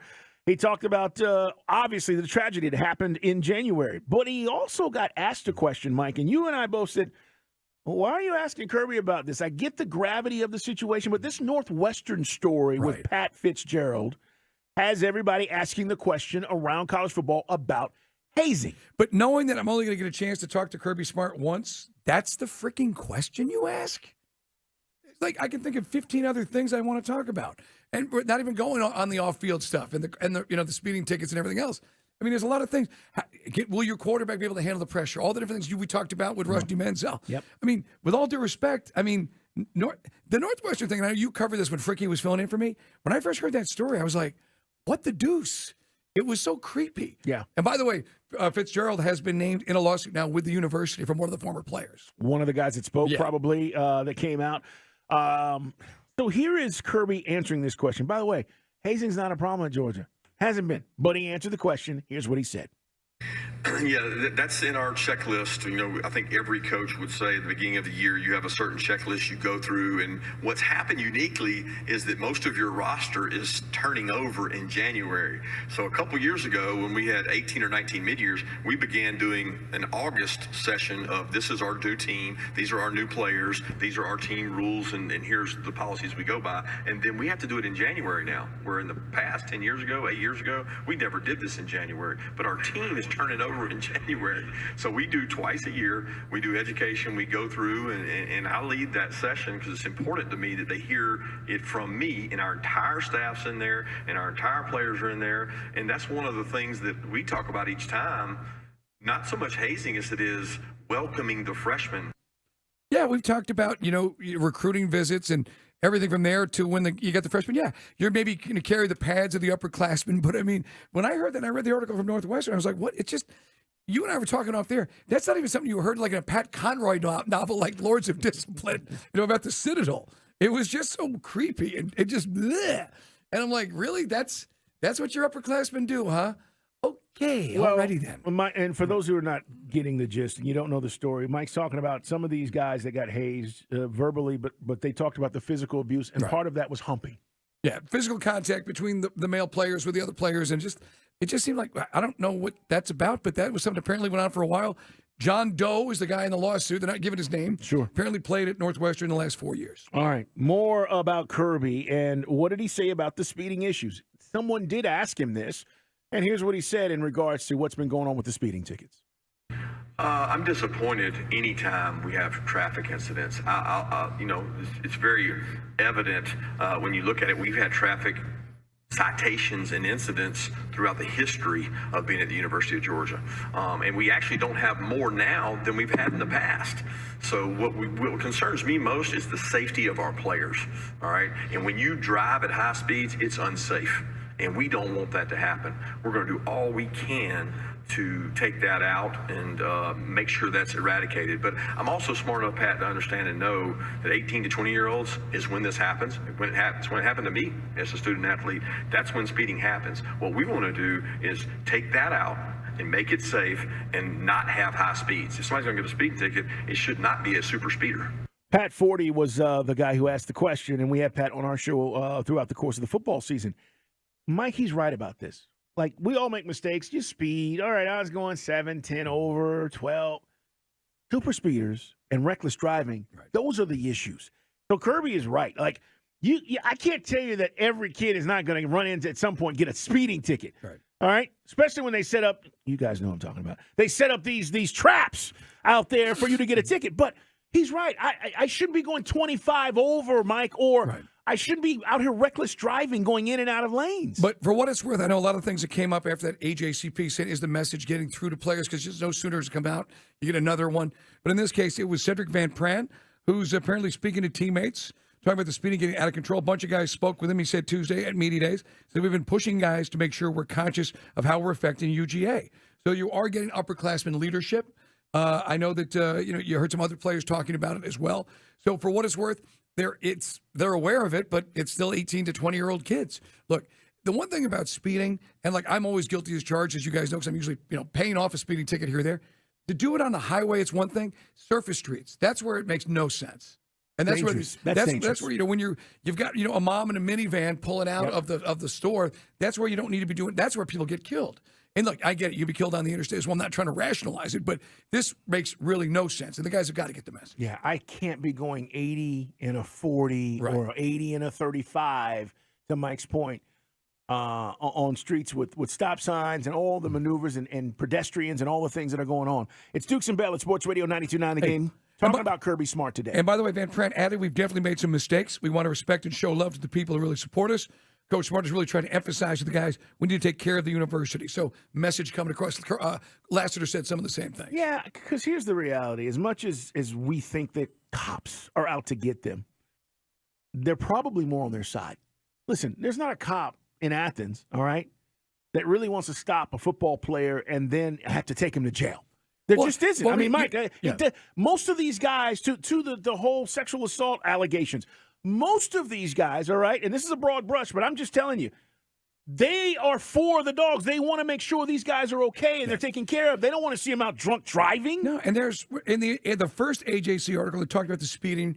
You have a couple of situations where the cops are like saying, "Look, we're trying. You got to slow down. They're trying to do you a solid here, and they don't have to do that, guys." So that's when you really feel the players. It's fault. The message was falling on deaf ears. Let's hear Kirby talk about complacency. Is this the biggest challenge for them to potentially three-peat? I do want to speak briefly on dealing with the threat of complacency. Everybody here has talked about, is the emphasis on three-peat? Is the emphasis on what are you going to do next? How are you going to top that? How do you top an undefeated season? The threat for us is complacency. The first thing you have to do is acknowledge that it's a threat. Like if you acknowledge that complacency is a threat, it's the first step towards stomping it out. So we look for two things when we look for people to join our organization. I'm not talking about players. I'm talking about anybody in our organization. Do they love football, and do they embrace being part of something bigger than themselves? Now, Kirby, as we said, you heard the conversation with Randy Andy, much more loose. He was reading off a prepared statement like all the coaches do. Then he answered the questions, getting his message across. But, yeah, man, he also did talk about some football stuff, including running backs. A lot of injuries, by the way, Carl, as they get ready for camp to start, that they're going to have to kind of straighten out. But the offensive line is loaded. Defensive line is loaded. They got the skill positions, too. Running back position for the first time in a long time might be the weakest spot on the offense, which just hasn't been the case. I mean, you look at all the guys in the pros and guys that have come through Georgia, running back this may be a season where that is not the strongest as it's been in the past. But that still, to me, Mike, doesn't mean that I'm not going to win a lot of games. Right. Because you get back to the creativity of Bobo and the other guys in the skill positions, they're still going to be okay. I don't think they have to run the ball. Again, this gets back to like Todd Monken. And when we were like, Coach, come on, throw the football. And he literally came out in his next presser and was like, guys, I want to throw the football. Thanks for listening, Coach. But I think Bobo, they need to be balanced, but I don't know if you have to be dominant in the run game to win. But I still think, with Bobo, I think you want to take some pressure. There'll be some games where you want to take pressure off Carson Beck's shoulders. You do. Branson Robinson, by the way, that's the dude who had the lower extremity injuries, and he's going to be probably a slow roll to get him into the summer work. And then Smile Munden, the linebacker, also has been banged up too. All right, guys, we're going to talk to Peter Burns. We'll get his thoughts on Auburn's Hugh Freeze, what he thought about Kirby today. Saban is tomorrow. We're going to go around the SEC with Peter as he does a great job with the SEC Network. He's going to join us next.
Hello. It's Dukes and Bell. Get your mind tuned in. Let's go be world champions. On Sports Radio 92.9 The Game.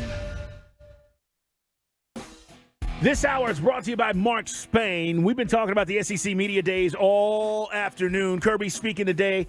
Peter Burns is here, guys. You watch him? I know I do. SEC Network studio host. He also does a show at SiriusXM Radio. And Peter, thanks for the time today, man. It's all about the Dogs. I've obviously back-to-back championships, and I'm curious to know, what the buzz is today with Kirby and the Dogs being there, because right now, as Mike and I have been saying, they're sitting atop the mountain, but they've got a chance to get back, Peter, and maybe do it again.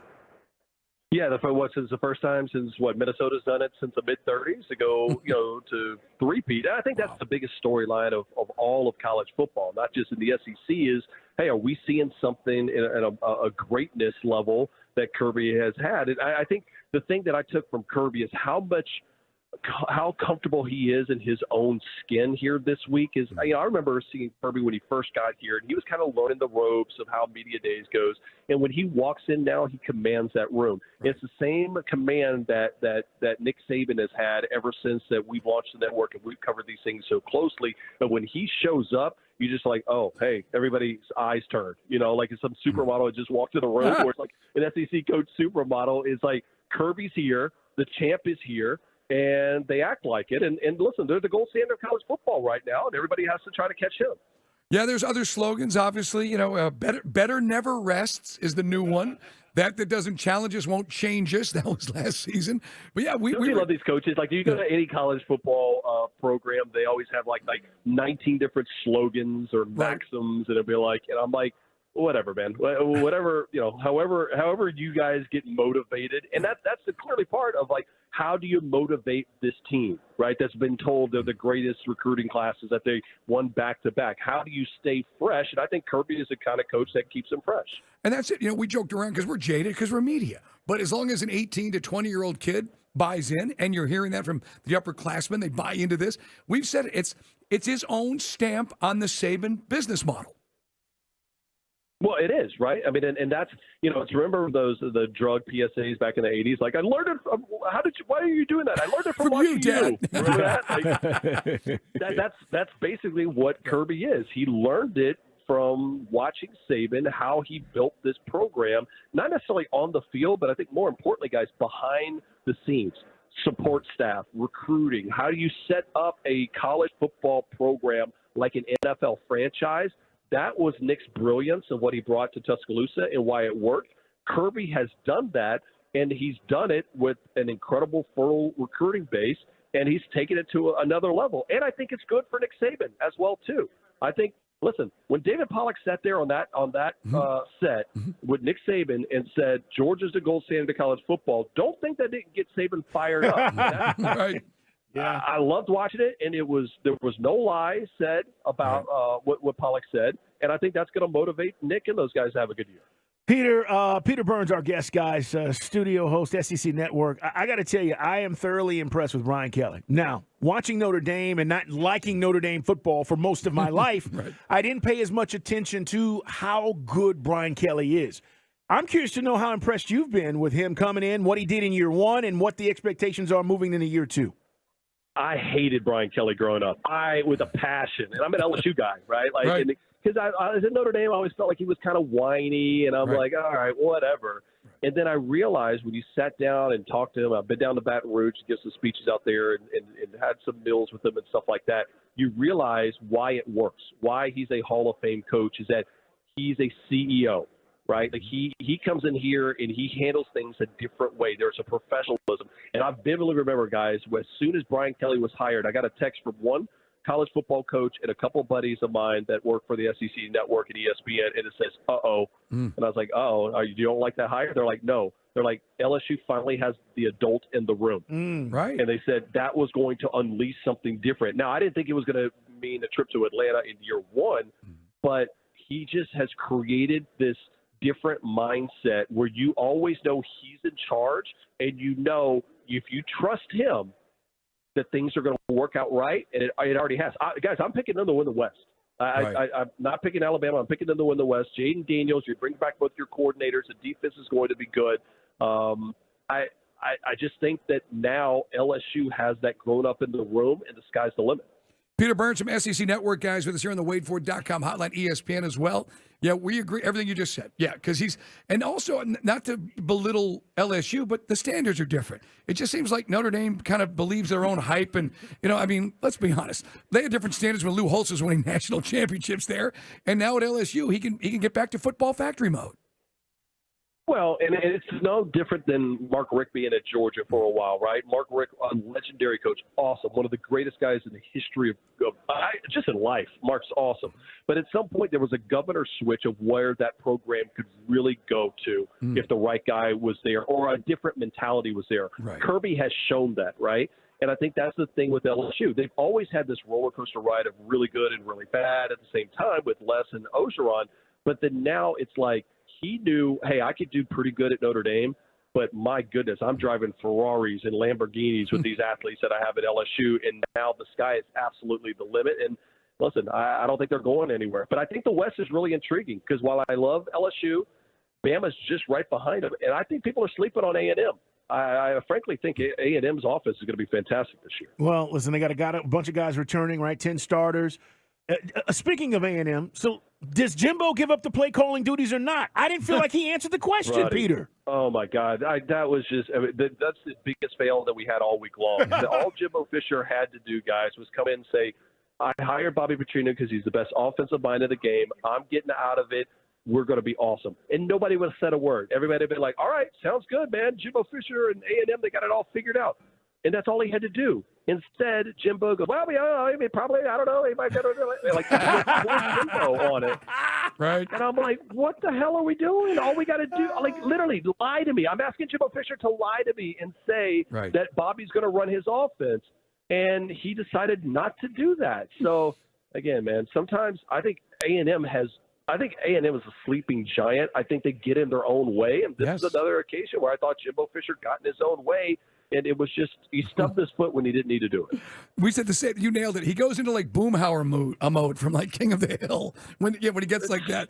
And by the way, I mean, you said it, they've got the athletes, and it's a team that should be doing better. Meanwhile, what about Ole Miss? Because I know we're going to hear from him later in the week, but Lane Kiffin, it just seems like, look, not to downplay what's going to happen, but Mike Leach was a special guy doing some things. It just seems like it's probably a good time now for Ole Miss. Yeah, that's why that's probably the biggest storyline here is what's going to end up happening in that three-headed monster quarterback room, right? Like, is it going to be Spencer Sanders? Is Jackson Dart going to be that guy? Walker Howard, is he the future? I have no idea. And I'm curious because how often can you keep relying on the transfer portal to have a good team? I don't know, because to me that seems like a bunch of mercenaries. The best teams are the ones that recruit and they add one or two elements when it comes to transfer portal guys. But Lane and even Deion Sanders are going to give us a case study in, hey, what happens if you add a bunch of transfer portal guys? Does it work? I have no idea. I'd love to have an answer, and we're not going to find out for another month and a half or so. Peter, let's talk about Freeze. Is Hugh Freeze going to work at Auburn? He's saying that all the things, the love he's getting, the reception, how fans are buying in. Listen, I know he can coach. Is he going to work at Auburn? Yeah, this is the last one I got for you because I got to roll. But, yeah, here's the deal. Even if it doesn't have any win, I don't know what the wins and losses are going to be. Obviously, same thing. You're adding a bunch of transfer portal guys. The biggest win that it already makes it a win is that the Auburn family believes in Hugh Freeze.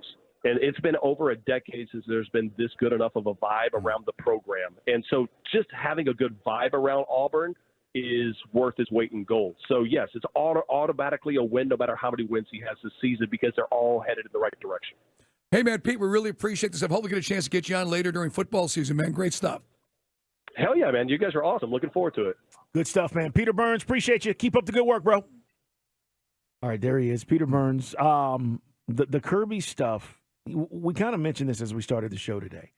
He's getting the respect, okay, that Nick Saban has had for many years. And again, we kind of forget, prior to getting to Alabama, Nick Saban was already a national championship coach. Did it at LSU. And then he just racked him up. So Kirby is at that level now where he's getting that kind of respect. And he said it. When he walked in the room today, Mike, it was like, Kirby smart. And I saw it today. I was watching before I got in the car to come to work. And he nailed it. What Pete was talking about, you got the juice. You're the man. And yeah, I think you and I spoke to him that his first year at SCB days, it was not that it's overwhelming because he's been in big atmospheres, but now you've got it. There's not going to be a fake punt on fourth down at anytime in Georgia's future unless it really calls for it. He's got it dialed in. He's got the machine on the track. The only thing he's had to deal with is the off-the-field stuff this season. All right, guys, we got plenty more to dive into. Coming up, we'll let you hear Hugh Freeze, what he is talking about today. Also, Falcon Report in 30 minutes. And we got to talk about the rookies because this could be the rookie class to set us apart. But first, we got some guy talk coming up. Yeah, man. What would you do if you're shopping for groceries and the biggest star in the world of soccer just happens to be in your aisle, picking up some Rice Krispies? That's on the way. And what Big 12 coach took some major shots at Deion Sanders? Coming up next.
time for fun. It's time for guy talk. Never mind. It's time for shenanigans.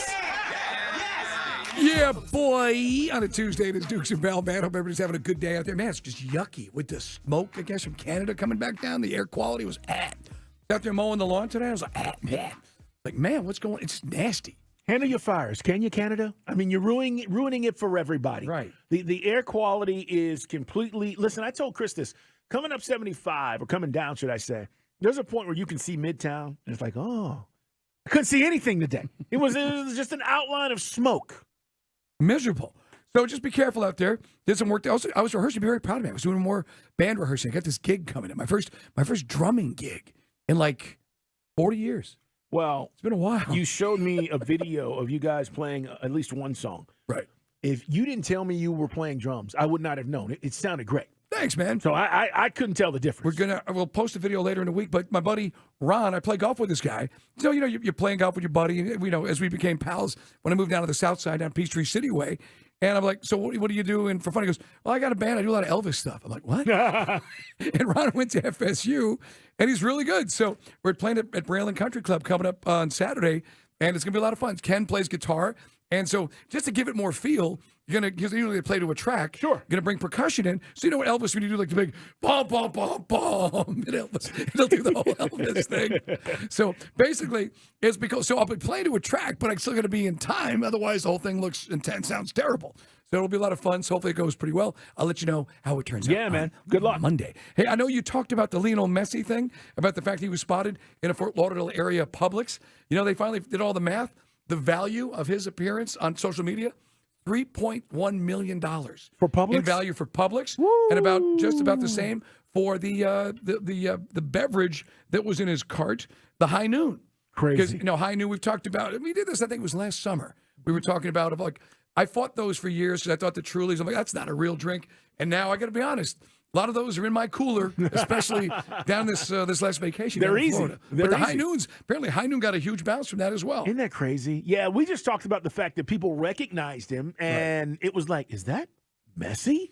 And like one young lady took a picture with him, and we were just talking about the fascination of he's a normal dude. Right. He's going to shop at Pub. Now, most people think he's so filthy rich, and he is, that he sends people to probably shop for him. Now, if that was Ronaldo, he'd have a personal shopper. So again, for those guys who don't follow soccer, it is the great debate amongst, whether if you want to go with, Hank Aaron or whatever, everyone's got their favorites. Or is it Joe Montana, versus Brady? Is it LeBron versus Michael? Well, Messi versus Ronaldo is the ultimate. Ronaldo is look, beautiful man. Women love him. And these guys have basically won every, Ballon d'Or, which means golden ball, I should say, for the best soccer player.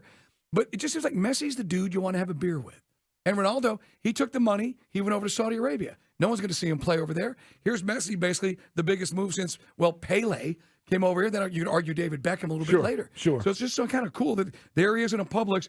And according to Apex Marketing, Publix and High Noon, the seltzer seen in his cart, get an estimated $3.3 million in brand exposure for people who came across either articles about the tweet or saw it on social media. It's sort of like when Ezekiel Elliott jumped in the Salvation Army drum. Do you guys remember that? Where he scored and everybody and Salvation Army got so much run out of that because, it's right there and he's in it. And then the same thing applies, man. But I don't think that was his plan, Mike, when he went to the grocery store. Hey, we were talking earlier with Peter Burns from SEC Network, talking about how coaches are trying to manage their first year with a program. Some guys are bringing in, the transfer portals, and he said, is that going to come back to bite Ole Miss, for instance? Right. Well, one of the things that Deion is doing, basically saw those guys. You're on the worst football team in college football. You're gone. Go find another scholarship. You're cut. And most people said, well, look, it's a little bit harsh, but those guys were the worst. And Deion's not here to be a miracle worker. Maybe you can't take guys that won one game and turn them into a 5 or 6 win team. Well, one coach disagrees. Brent Venables slams Deion Sanders. This maybe slipped through the cracks in the Big 12 media days. He's at Oklahoma for one more year before he joins the SEC. Yeah. Former Clemson defensive coordinator. He says that I gave guys 12 months of grace. I was unlike Deion. I gave guys 12 months of grace to figure it out. Go to class. Live right off the field when you show up. Here you show up with respect and appreciation with your opportunity. So he was saying, give the guys that he inherited a shot. Well, I got to be honest. Guys at Oklahoma are going to be better than guys at Colorado. And even with those guys, with all due respect, Brent, you went 6-7. You had the worst year in Oklahoma in 3 decades. Do you guys remember when Tom Crean took the job at Georgia? Probably not, because he didn't win a lot. But when Tom Crean took the job, Mike, he did exactly that. He kept guys on the team instead of cleaning house. And he lasted a very short period of time. And Tom Crean may still be at Georgia. Now it's Coach White. The point I'm getting to is when you come in and you evaluate this talent, Mike, and if it's not what you think it should be, you clean house. Right. I had no issues with what Deion did. And now Brent Venables, why don't you win some more before we start popping off about what everybody's worried about what Deion's doing. You won 6 games, and he's in the Pac-12 now anyway. What do you care? Again, he doubled down. He said, we're another year in establishing our standards and our culture and our values. Here we go. Again, all I know is Oklahoma was used to be fun to watch. The most exciting game was the last game of the year against Florida State in the Cheez-It Bowl, and they lost that too. They did. But Venables says, another year of establishing our standards. He goes, that matters. A year ago, I challenged the guys. I wasn't like Deion that gave guys a bunch of pink slips. Keep my name out your mouth. Yeah, it's just guys got a mean on for Deion. Yeah. You were a poet and didn't even know it. I get you, brother. I hope Deion's got no more agony of defeat, by the way, because he was dealing with that offseason. Hey, man, you heard about the Tour de France and what happened? Big wreck? Did you see this over the weekend? No. Now, again, I'm not a big Tour de France guy. I mean, with all due respect, I know that some of our audience rides bicycles, and generally all you do is clog up traffic and create problems for most people trying to get somewhere in a hurry. But to each his own. I just don't know why you have to dress like a bunch of M&Ms to ride a bicycle. I think you wear a T-shirt and a hat, but I guess you got to wear the helmet. I'm sorry, I'm getting off on a rant here. The Tour de France was going on, and it was one of the biggest wrecks in Tour de France history. Stage 15, a video catches a fan in a white hat trying to take a selfie. Oh, don't do that. His arm extends in the pathway of the riders, and the spectator clipped American rider Sepp Kuss's handlebars. Kuss crashed, and he brought down about like a dozen of other riders behind him. And next thing you know, guys have got scrapes. You got to break out the back teen. You got to fix flats. You got to take guys' femurs outside of spokes. A lot of stuff was going on, all because one nitwit decides to step out onto the path and take a selfie. People are now saying that they're going to have to do something about the spectators because if you watch the Tour de France, people will literally get in the way, and it creates a lot of jam-ups. Yeah, it creates a mess. You mentioned you don't watch, and I haven't either for a long time. Just for the scenery. The scenery is beautiful. It is absolutely beautiful. I just think back to when Lance Armstrong was winning. Forget about the controversy and all the stuff that happened. It propelled me, Mike, to want to watch. Me too. Okay? Right. When Lance was at the top of his game and we didn't know all the stuff was going on, and he's winning, I think he won 7 consecutive Tour de France. I had to see what was happening. So after that whole mess happened, just kind of never came back to it. No, I'm with it because you just felt like everything was compromised. And then don't forget, guys, after Lance finally got popped, there were subsequent other dozens of the premier athletes got nailed for blood doping and other things that were performance enhancing. Well, so let's I'm be with honest, you. I don't Mike. really, now I only watch this if I get one of these like Benny Hill moments where 15 guys wipe out. Well, the thing that it was always amazing because I'd watch the Tour de France and I'd be like, man, how do they ride these bikes through this terrain? Up the mountain. Yeah, and how do they do it? Now we know how they did it. So, yeah, but I'm with you. I haven't watched in a long time. But listen, those wrecks are crazy. And in case you're wondering, Carl, if you had money on Dutch cyclist Wout Poels, he won the 15th stage. First stage win of his career, as 20 other guys behind him were a crumpled mess of humanity and Schwinns. Hey, man, the Jets got Hard Knocks. We know that. Yeah. Guess what? What? Hard Knocks is not going to be the same Hard Knocks this year. Why not? Well, they're not going to allow you to see Robert Saleh cutting any players. What do you mean? Like when the coach calls the guys in the office? Hard Knocks will not be the same. According to Adam Schefter on ESPN yesterday, the Jets don't believe it's humane to show players being released. Oh, come on. This is the problem with America. I'm with you. Now, I will say this. Some 20-some-odd years, 22 years ago, when the Ravens were the first season of Hard Knocks, I got to be honest, I remember talking about it on the old station with Steak, that, man, getting cut is kind of a personal deal, but we're used to it now. After 20 years, you've seen the cameras in the office when the coach and GM let guys go. Okay, can I tell you guys something? People get fired, unfortunately. Right. People lose in life. Doesn't mean you're a loser, but sometimes you lose. And sometimes you have to get up off the ground and go try to win in another way. I hate the fact that they're not going to show this because guess what? Some of the guys that have gotten cut over the years have gone on to have great NFL careers. Right. And it's a really cool story, and you follow that guy. Sometimes it's the last quarterback on the roster. But anyway, Robert, so we don't want to get in our feelings so nobody's feelings are hurt here. The Jets say it's just plain mean. They don't believe it's humane. Robert Saleh, GM Joe Douglas will be handling that business behind closed doors. NFL Films cameras will be snooping around outside So, yeah, you're losing a big element because, again, if you've not followed us on Guy Talk, no NFL team wanted Hard Knocks. So the NFL just said, Jets, you're doing it. It's a great storyline with Aaron Rodgers and all the young stars, and Robert Saleh's an impressive coach. But that sucks. Now, I will say this. Yeah, you're right. When you got cut, remember the old days, the sheets, you're on varsity, you're on junior varsity. It happens, That's man. what happens. You know what? And when I say this is what's wrong with America, we have to learn again how to deal with adversity. Bingo. As a country, we've got to learn. Yeah, I'm on my soapbox right now. Because that is ridiculous. Like, to follow a guy through camp, rookies for the most part, who are trying to make this team, and then you don't see the finality of it. See, there is a crescendo that happens. Right. Either you make the team and you're there week one, or you're not.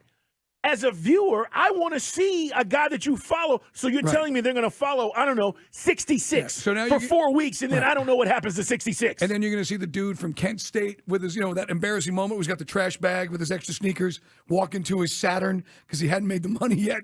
So that's what you're going to see now. You're not going to get that moment, which is kind of a buzz. Look, I'm with you. Like, I don't want to double down, but I'm with you. We're just soft every day, and this isn't a generational thing. It just is what it is. I see it every day. I see it in social media. Well, this makes I see it on television. See it in sports. It drives me crazy. This makes it seem as though people don't get cut in the NFL, when in fact we know they do. Right. Don't try to hide that element because you feel like, feelings are going to get hurt or people are going to be in their bag. This is a real function of what happens in the NFL. Not everybody makes the team. Well, again, unless Saleh feels he's going to look like a bad guy in this. Well, and he already looks like a bad guy. I don't get it. Come on. The precedent has been set for 22 years on and off of Hard Knocks. Not every season has been in order because they've had the Cowboys a few times, etc. But you've seen this. This has been and this is the access to your point. Comedy, tragedy, life. What you want. It's called reality. It's called reality television. Not guess what's going on behind the closed door television. Yeah. Hey man, today's Taco Tuesday. Taco Tuesday. And now Taco Bell can say it, and they own it. Yum Brands. They own Taco Bell. They're based up in Louisville. They got themselves the right. They competed fast food chain with Taco John's, and they told the U.S. Patent and Trademark Office it would abandon its federal Taco Tuesday trademark. Taco John's has been using it. Taco Bell says, come on, you can't have that. Nobody even knows who Taco John's is. And they're not lying. We're Taco Bell. So for what it's worth, Taco John's CEO, Jim Crow, says, we've always prided ourselves on being the home of Taco Tuesday, but paying millions of dollars to lawyers to defend our mark just doesn't feel like the right thing to do. Yeah, of course not. It's a Cheyenne, Wyoming-based chain, by the way. Well, in case you're wondering where the hell is Taco John? Well, you know what happened here, right, Mike? Big bank take little bank. That's what happened. Taco Bell was like, wait a minute, what'd you say? That's a Big 10-4. Yeah. The folks at Taco John's have 400 locations. Taco Bell has 7,200. Yeah. It's no. And what would be the attraction? Taco Fall. So now, Taco Tuesday, you are no longer the intellectual or whatever the proprietor. Taco John's no longer have proprietary use of Taco Tuesday, and we can all join in. Well, everybody uses it. I mean, generally speaking, Taco Tuesday, and then LeBron did it, and everybody lost their mind. You see the commercial with LeBron, like, can I say it? Can I not say it? But I'll be honest, Taco Bell should have won this thing. I'm glad that the other company didn't blow all their money and go out of business, because that's what would have happened. Now, the more I read about this, they do give money to nonprofits for restaurant workers in crisis. Taco John's are good people, Carl. They just can't go toe-to-toe with Taco Bell.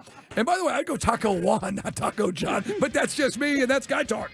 Coming up, we got a rookie class that reported to camp today.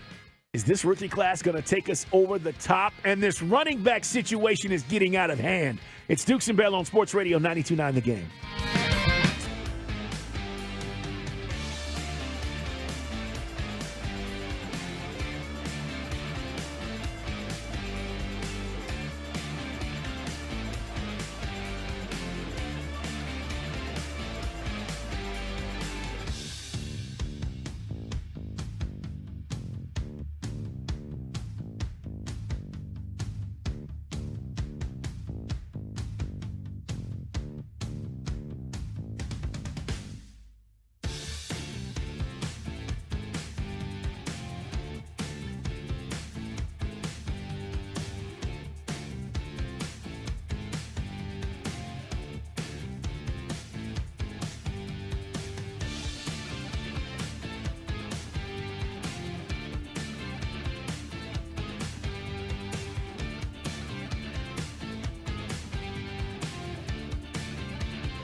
It's 5 o'clock. It's 5 o'clock on the most listened to sports talk show for your ride home. What? It is time for the Falcons Report. Guns it. Caught. Touchdown Atlanta in the end zone. Caught. Touchdown. You shall not pass. The 5 o'clock Falcons Report. Oh, my heavens. On Dukes and Bell. We are Dukes and Bell. We start off every day and every hour by saying, hey, man. It is that time, people. Rookies report today. They are there at Flowery Branch. And the question remains, how good is this rookie class going to be? We're going to talk about that. If you're just joining us, Kirby Smart was on the radio station earlier today. Andy and Randy talking with those guys, chopping it up. And we're going to let you hear what he had to say coming up at 6:20. Kirby also addressed the media at SEC Media Days. And Mike mentioned this. The players, everybody's on the same page, all right? Brock Bowers, Cedric Van Pran, all the guys that are there, Kamari Lassiter, they're saying all the same things. And listen, they still have one goal in mind. Georgia's day-to-day at SEC Media Days has not changed. It's still about a natty. It's still about getting there and being competitive. But Kirby's not ever going to tell you they're going to win it.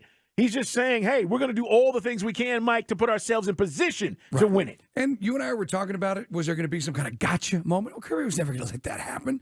He addressed everything. And again, kind of a preemptive strike with those who felt like Georgia's a football factory that's run amok now. And when he did the local interview with the media that was invited, apparently a lot were invited. Only many were called. A few showed up out there in Athens, but that was kind of one way to kind of take some of the steam out of the media's stride.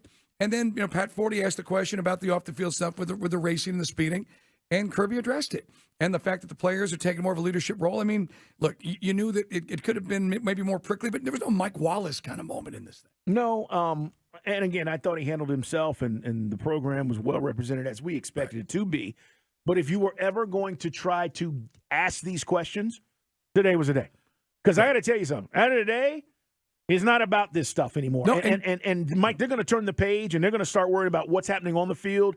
Camp's going to start here in a couple of weeks, and then it becomes all about football. Now, again, if you're not a Georgia fan, Seth Emerson did point, not that Seth's not a fan, but Seth pointed out that it's kind of weird. Carl just laid it out there. You got one shot. You got 13 questions. I mean, now again, Eli Drinkowitz basically did a human filibuster and covered everybody on his roster 1 through 85. But in the case of Kirby, just 13 questions.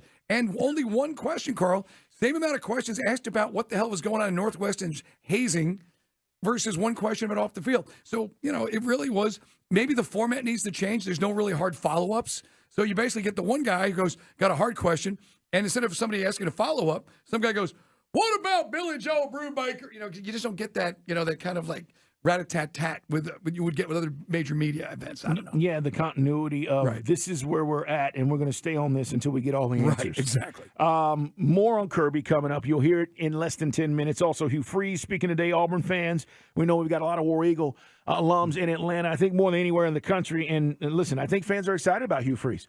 And Peter Burns came on the show and said they have an excitement that they haven't had in a long time. Doesn't mean they're going to win a lot of games this year, but, he's going to get this program in line. I think Hugh Freeze is one of the best coaches. I just do. He knows what he's doing. Did he screw up at Ole Miss? Yes. But I do think he's a guy that could get Auburn back in contention for playing for a national championship. More on SEC Media Days coming up, Mike. Before we get to the rookies reporting today, Kyle Pitts will not start on the PUP list, the PUP list. Good to hear. As he announced this on Instagram. So, according to the rules, the Falcons had the option to place their starting tight end on the active list or the PUP list at the start of camp. Guys, if he was on the PUP list, that allows him to – obviously, he wasn't going to play, but if he's on the active list, allowing him to participate in team activities but not allowing him to practice while he was going to be on the PUP list, he says he's not going to be on the list. So, Mike, my concerns, your concerns, we said this. If camp started and Kyle Pitts was not available – that'd be a major red flag. Yeah. And he's going to be good to go. Because remember, guys, it was late. The funny thing is, most people, when you go back, people thought it happened like in October. But because Mariota just couldn't seem to connect with Pitts, the Rams game comes to mind where there's a number of plays where look, there was a lot. Hell, you do the entire show on moments where Mariota missed wide open receivers. But Pitts, unfortunately, and that's like, I don't think people are, if you're calling Pitts a bust, the guy was a Pro Bowler in his first season. He got injured in his second season. 1,000 yards. I know it's been diminished because of 17 weeks, but the guys, you saw the talent. The delivery system, as we like to say, just wasn't steady. Matt got him, and even Matt didn't get him the ball enough, if we're honest. And some of that was because Calvin really wasn't on the field. Yep. Now they were double teaming him, which people don't seem to remember. So Pitts, I think, is going to be fine, but that would have been a major issue, and we would have been, oops, if he wasn't out there come next week. if he was on the PUP list. They could have taken him off at any point, but it's a good sign that he's going to be healthy enough to start. Now, Chris, real quick, we're talking about this Insta post for Kyle Pitts. Yeah, it was tight. It's Dukes and Bell at Sports Radio 92.9 The Game. What kind of car was he flossing in? Well, it was like a Buccaneers creamsicle colored Mercedes-Benz, and he decided to flex by posting on his story, showing off the wheel from the inside, the big silver Mercedes-Benz logo right in the middle, and he was bossing. Well, listen, Kyle can do that. Do we need more production, as Mike's point is? Yeah, we do. Absolutely. This has got to be another 1,000-yard and more touchdowns, by the way. All right? We say that. We can't take that for granted. More touchdowns. But I'm happy that he's going to be able to start camp on time. Let's talk about these rookies, Mike. Because I want to know if you think this rookie class is going to be a one that sets us apart. Listen, Bijan's a starter, okay? Matthew Bergeron, I believe, is a starter. He hadn't been named that. Right. Now, everyone's playing the respect game. You're not going to just be simply handed the job as a third-round pick. But a lot of people look at this guy and say, and we've heard, it was kind of when we were up there at Falcons and we talked to Chris Lindstrom at minicamp, he kind of hinted that this guy's the real deal, didn't he? Yes. You kind of got the same. No, that was at Mercedes-Benz. Up at camp, we got it from Jake Matthews. Jake kind of hinted that Bergeron looks like the dude who'll be sitting next to him at left guard. So that's two. Is Zach Harrison going to come in here off the edge and play more than we expect? See, he's a project. Everybody seems to think he's a project. Size, reach. People are sold and enamored with the athleticism and the amazing reach. And, he looks like a dude that he looks like Groot from Guardians of, I am Groot in Guardians of the Galaxy. But unfortunately, he just never matched the expectations because Chase Young went before him, right? And then went to Washington. But I of all the guys, I wouldn't say him necessarily off the top of my head. All right. The other guy I think that's going to start, and he's going to start in the slot, but we will see, is Clark Phillips out of Utah. He looks like a stud. Player. Okay? I know you don't watch a lot of Utah games. Player. He played corner. He's a guy that I think can garner a lot of significant time. Then you got DeMarco Hellams, Mike, out of Alabama, the safety we drafted. And then, of course, you're talking about... And he'll play special teams. He will. Javon Gwynn is the offensive lineman from South Carolina. And this offensive line, by the way, I mean, I want to say this before we get into camp next week. You guys realize, according to most people that cover the game, we got the 7th best offensive line in the NFL. I don't know if you believe that. But again, it goes back to the run game last year when we were 3rd in the league in rushing. And now you're adding Bijan Robinson to that. And if the offensive line is that, maybe it's top 5. I don't know. But even if it's top 7, that means we're top 10. The line is going to play a crucial role in the protection of Desmond Ridder, but more importantly, the run game and whatever that's going to look like. Because Dahlman grades out a lot higher than I think people realize. And I think the only times that, if you thought Dahlman screwed up, it's because probably the guy to his left was a turnstile. Yep. Because we played 5 different guys at left guard last year. And now a guy, let's be honest, guys that were forced into service might not make the team this year. Think about that. That's how lean things were because of the cap. Other issues, Carl. We had to throw in guys that really weren't ready for the moment. And this year, that's not the case. Now you got depth. You got depth in the trenches. If Bergeron steps up, you got other veterans that are ready to go. It's a good place. But again, this was why when we say, wow, guys don't give a crap that our coach went 7-10 the last 2 years, you're lucky we went 7-10. And I know it doesn't translate to some of our audience, but when you think about just how beat up we were and just not having the depth that we got now. This rookie class is going to be counted on. Now, are they difference makers? I don't know. We're going to see. Bijan Robinson and Bergeron will be those guys are going to start. The other guys, I can't necessarily say with the degree of certainty those other guys can contribute. Listen, the year we go to Super Bowl, forever ago, we had multiple rookies contribute. 3 of those guys nobody thought would be playing. 3 of them. Okay? Austin Hooper was one of them. You were like, we're drafting this tight end. Okay, yeah, we'll see how good he is. There are always guys who play above what you think they're going to. Well, Devondre Campbell was probably the big surprise in that one. Well, he was a 4th or 5th round pick. 4th round pick out of Minnesota. Right, but I'm saying, I think you expect your first rounder to step up and play. Well, if you get the first round guy wrong, right? That's why I'm kind of leaving Bijan out there. That's a given. We already know he should be special. But I'll give you Clark Phillips because there was an article in the Falcons website. They were talking about if Jeff Okudah steps up and Richie Grant gets. See, this is kind of a make or break year for Richie Grant, right? What is this, year 4? Yeah, 2nd rounder. He's got to step up here. Okay. We've loved the playmaking ability. But to your point, talking about the draft class, maybe Clark Phillips can kind of crack that starting lineup. You got a lot of experience, or at least certainly a lot of guys that were expected to be better because you got 2 first-round picks in your secondary. Yeah, I think the reason why Phillips is going to be a baller is because we really don't have a slot guy corner. We moved on from that position in the offseason, and then you draft him. And I think, Mike, as much as we play nickel and dime and all that stuff, we talk about it. I think he's going to be on the field a lot more than people expect him to be. The Zach Harrison thing. Oh, by the way, it's year 3 for Richie Grant. Year 3. Okay. I don't know. I got to see him. He's one of these guys I want to see next week and the week after next. I haven't seen Zach Harrison. Yeah, I've seen the footage, and I've had guys at Ohio State tell me, yes, he's got upside like crazy. But, Mike, I don't know if he's going to wow me when we see him enough to say, this guy deserves to be a starter, and he's just beating blocks and throwing guys around. I don't know if he's that guy. If you saw Zach Harrison's tape after he got drafted, in case you didn't watch Ohio State, he looks, the same thing we say about Lorenzo Carter. He looks like the guy that should be playing that position. Looks the part. But he's got to step up. Hey, one last nugget before we break. A lot of guys are confused about how you get in to Falcons camp, which opens next Thursday. Okay. I put the link up at Mike Bell ATL. There's a process. It's pretty simple. You just got to go get a ticket. And get all the details through Ticketmaster. You also get the link through the Falcons website, but it's up at Mike Bell ATL, so we can see you out at camp next week. Yeah, and listen, they're making it easy, but they're also trying to make sure that they don't have too many people. They're doing construction up there. This is part of it.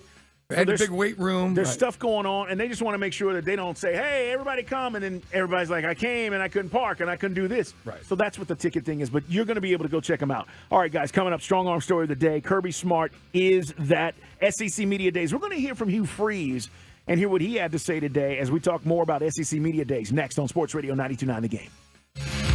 Well, not great, gotta be honest. What's going on? What's wrong? We just had a great interview with a young man. The show's flying. What's wrong? I know, but something's on my mind that we really got to talk about. Did you bet LSU too? No.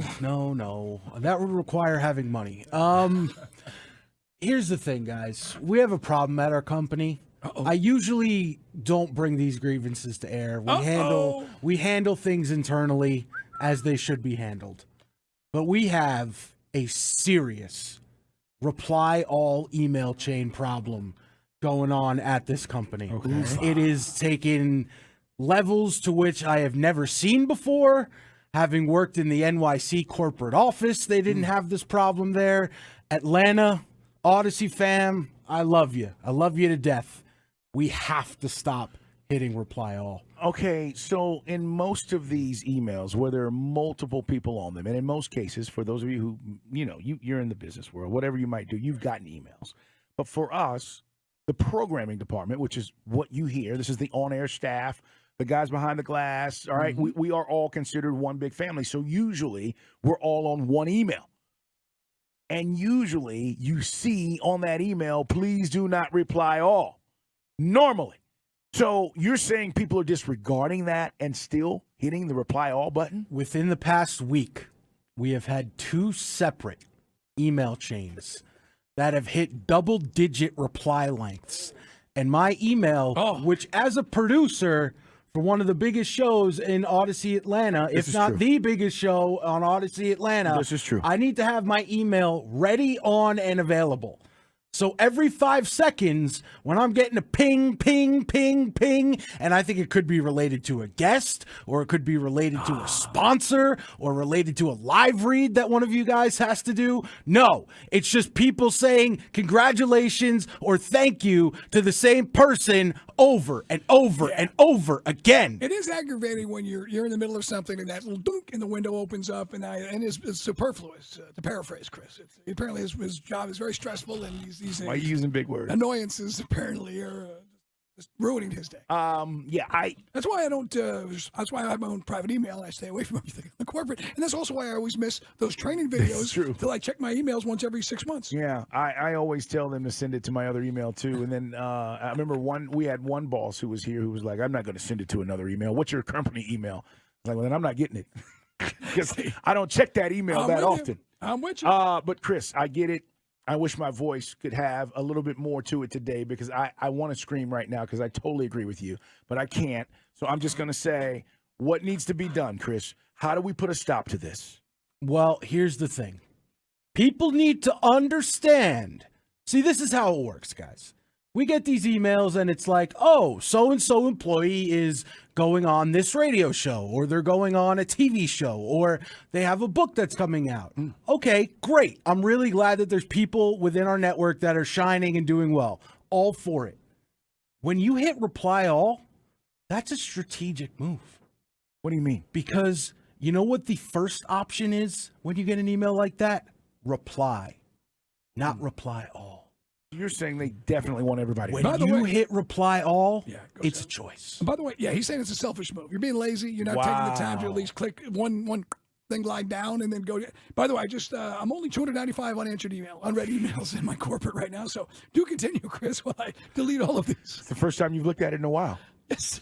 I can imagine. I stand by my statements. So this is my missive. This is my plea. All right. Odyssey Atlanta fam, keep shining. Keep doing your work. If you're going to put the message out there, please, for my sanity and yours, just hit reply. Yeah, I agree. He's right on. He's on something here. I got to agree with him on this. Oh, that guy got fired? Mike, you just now seeing that? I'm sorry. I got to be more up to speed on this. I mean, come on. That was I'd like to take this chance to apologize to absolutely nobody. Exactamundo. All right. One of the best lines ever, by the way. So, Chicago. By the way, we didn't even talk. He's in hot water. He's in a lot more hot water here. Oh, the NBA. he is. You're talking about the alleged account in the restroom? 3 sides to every story, but, not good optics. We'll All I remember seeing him doing is punching the mascot out. I didn't know anything about Poor this. mascot wound up in the ER. Back to you.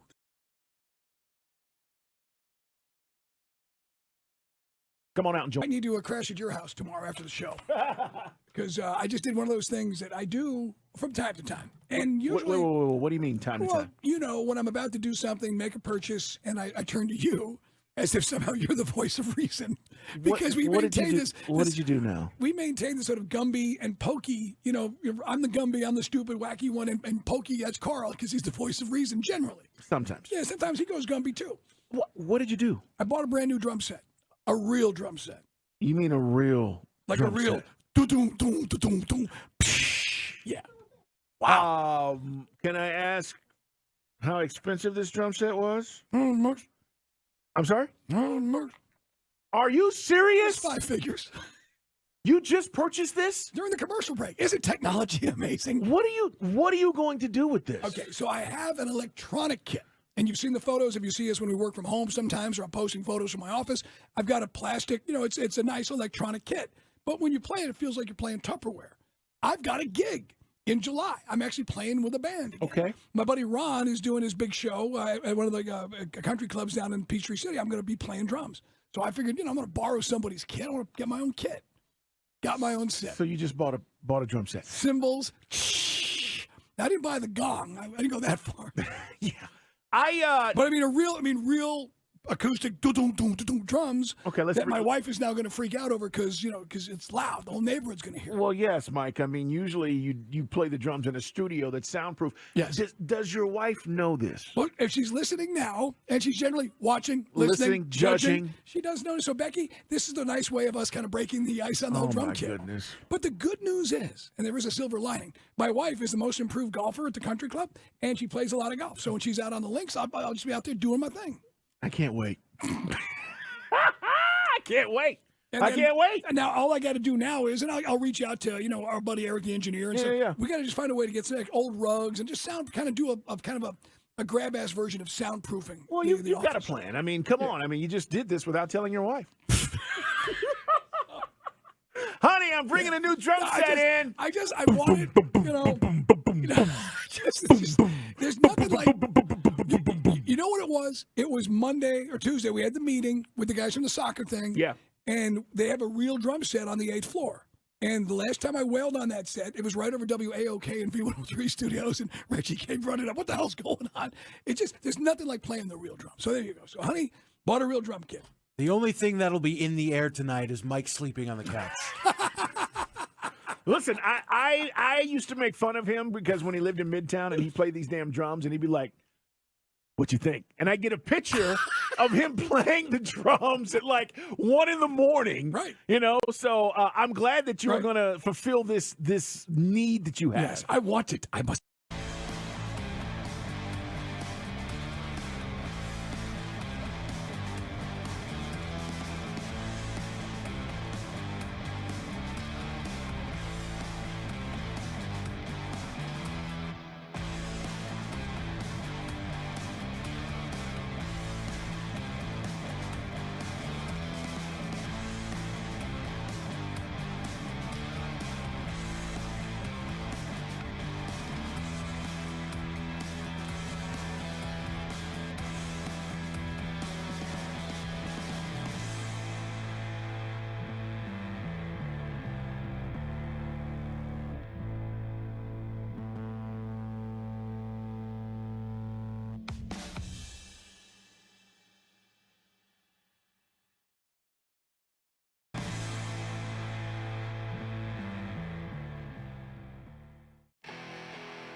The Strong Arm Story of the Day is brought to you by John Foyd Associates Personal Injury Law. It's all about SEC Media Days. It's Dukes and Bell Sports Radio 92.9 The Game. We're going to talk about our Braves because they are back in action. We'll do it with Grant McCauley coming up in 15 minutes. Elder on the hill tonight, 7-2, 2.97 ERA, 80 strikeouts on the season. And the D-backs come in, they're kind of limping in. And this is not the team that we saw it was red hot when we went out there and beat them a few weeks back. So we'll get into that with Grant and much more. Mike, as we talk about SEC Media Days, today, Auburn, Michigan State, Vandy, Dogs. Tomorrow, it's Bama, Arkansas, Florida, Kentucky. And we'll talk plenty about Saban tomorrow and all that stuff. But today was Kirby's day. I was going to say, I was going to cut you off. Will the Bama fan that wears the championship ring show up? Be there that we used to have to deal with over and over? That's a good and question. Occasionally in Atlanta. I mean, you're going on 3 seasons now where, I guess for some people the sky is not blue because the world is just not right. Because Saban and everything we've talked about, we're bringing it back to Kirby, it's, he's taking the Saban, as we said earlier, the business model we talked about with Peter Burns from SEC Network, and he's put his own stamp on it, his style, his way of running things. And as we said earlier, he's in charge, man. It's Kirby in charge in Nashville today. No doubt. Before we hear what Kirby had to say about what is the key to this season, and I totally agree with him, I want you to hear Hugh Freeze, who's taken over at Auburn. And today he was at the podium talking about a variety of things, but he says the fans are buying record tickets. For us to sell more season tickets at this point than ever in the history of the program, I don't think that speaks to me or our staff. I just think it speaks to the fact that the Auburn people are showing their support for this program and what they believe it can be. So it's been really welcoming. And that's true. By July 5th, they had sold out all the tickets to Jordan Hare. How about that? It's impressive. Well, over the years, you just, and look, I at the time, I think you and I applauded Auburn for going outside the box and bringing in Brian Harsin. Yeah. But square peg, don't fit. And Freeze is a guy who knows the country, knows the territory, knows recruiting, knows offense. And, Malzahn, it ran its course. Auburn always has this kind of soap opera, kind of behind-the-scenes power play between the boosters. And it seems like now everybody's on the same page again, doesn't it? It does. When Alan Green stepped away, Brian Harsin had no protection. No. And Alan Green was the athletic director there. There was a lot going on. He's kind of a lame duck last year because remember the video that went viral, the picture of the assistant? They kind of sort of insinuate that he was having an affair and all that went down. It was greasy. It was dirty. It was dirty. Hugh Freeze, by the way, despite everything that he's done, Mike's right. He can coach. And he talked about, how he's felt at Auburn so far since he's gotten there. How do I compare Auburn to that? I've thought about this question, and I honestly don't know. I would think it would be easier at Auburn, but yet the league probably has gotten better than it was when I took over at Ole Miss, and so I'm not sure that's an accurate feeling.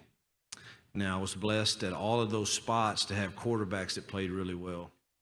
Bo Wallace and Ryan Applin at Arkansas State, and then Buckshot to Malik at Liberty. And I think that's you don't have a trigger guy that plays well, you don't have much of a chance to turn it very fast. And so I think a lot will weigh upon how effective we are at that spot. But great question. We have had success doing that. I hope that continues. There you go. And way to play the media. Yeah, you're exactly right. No doubt. I've thought about that question. It's Dukes and Bell. We're listening to Hugh Freeze. And by the way, Robbie Ashford going to win the job? I think so. Right? I think so. Right. Here's what he said about facing Ole Miss, his former team in the SEC. Well, the emotions I had when I went back, when I was coaching at Liberty, I would think that probably was I don't know that I'll feel a lot of emotions since I've already done that. And it was back in Oxford. But the day couldn't have gone any better other than the outcome. My family was welcomed, loved on, line at the bus to welcome me there and to see me after the game. I think most people there have great fond memories of what we did there. Obviously, we're disappointed at the same time with the way it ended, but I think when time has a way of let's remember the great times we had together, and it's home to me. I mean, I was born and raised there, and so it'll always be a special place. But I have great respect for what Lane's done there, and I have a lot of friends there, and he's doing a nice job. But I really hadn't. They're coming to our place, so that won't be like I'm going back to Oxford. It would just be me, and that's been a long time. I mean, it'll be 7 seasons. Right. It's not like it was yesterday, or I don't think I'll have a lot of emotions other than the fact that I'm going to win. There you go. Yeah, and for those who remember, he obviously was dismissed from Ole Miss after the phone accounts showed that he was, doing stuff he shouldn't have been doing on company time. Burner phone. But again, I think Auburn is going to be pleased with the job Hugh Freeze does. Do they compete immediately? I think they still have some work to do, Mike. Hey, by the way, look at the numbers.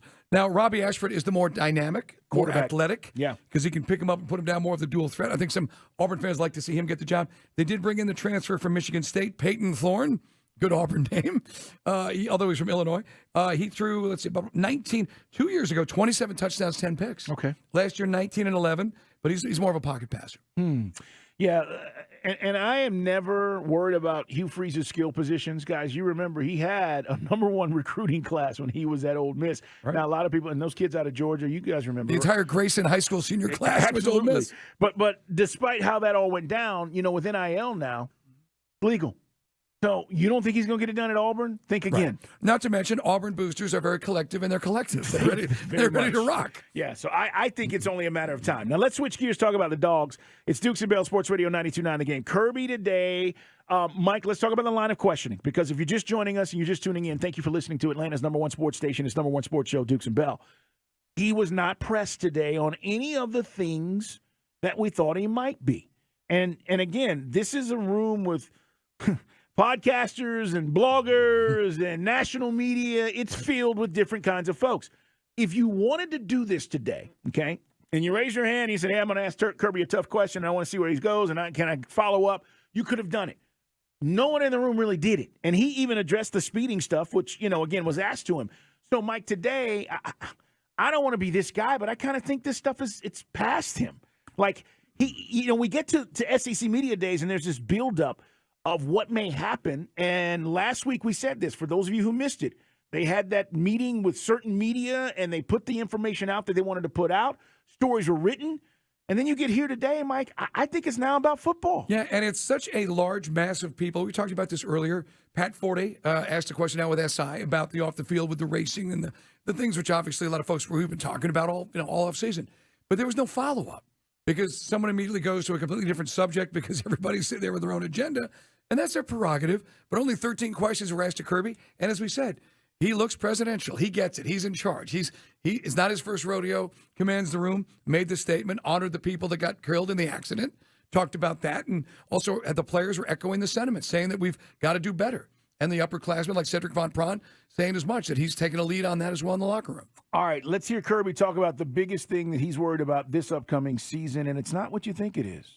I do want to speak briefly on dealing with the threat of complacency. Everybody here has talked about, is the emphasis on three-peat? Is the emphasis on what are you going to do next? How are you going to top that? How do you top an undefeated season? The threat for us is complacency. The first thing you have to do is acknowledge that it's a threat. Like if you acknowledge that complacency is a threat, it's the first step towards stomping it out. So we look for two things when we look for people to join our organization. I'm not talking about players. I'm talking about anybody in our organization. Do they love football, and do they embrace being part of something bigger than themselves? And when he says organization, the way he says it's like a mob, right? What we look for in our organization. Right. But you got to love football. We think he's got those kids, Mike. And then the complacency thing, it's just hard. When you're winning as much, we said this. Kirby said this a week or so ago. Does he worry about feeling like his guys are above the law when it comes to this whole speeding stuff? We're champions. Nobody's going to do anything to us. Right. I can do whatever I want in Athens. And he said that, and I think he said, I worry more about that kind of stuff. But that's the complacency side. Right. I mean, how do you keep guys grounded, especially looking at the opportunities in the NFL for almost half the – look, it's one of the best offensive lines. If they stay healthy, it could be one of the best offensive lines the SEC's ever seen. But he talked about the new mantra, better never rests.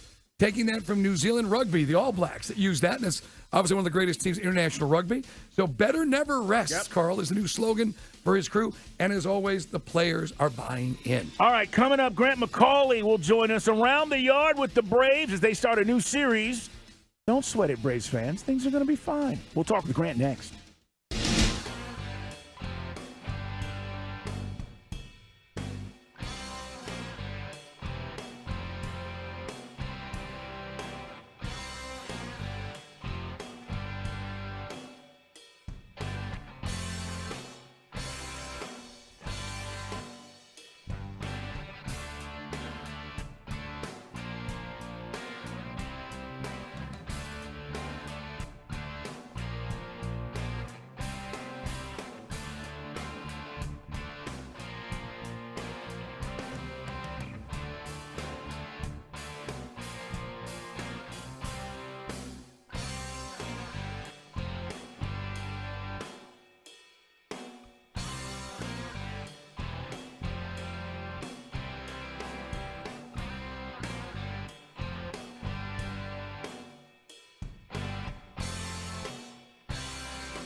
2021 World Series champion Atlanta Braves.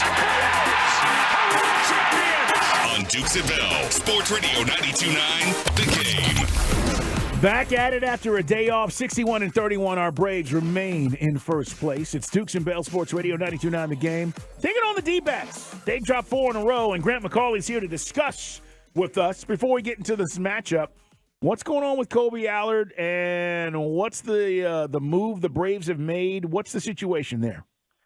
Yeah, I think one of those things where for the Braves, as far as pitching injuries, it's kind of like that old celebrity rule. I think we know the one I'm talking about, where they come in threes.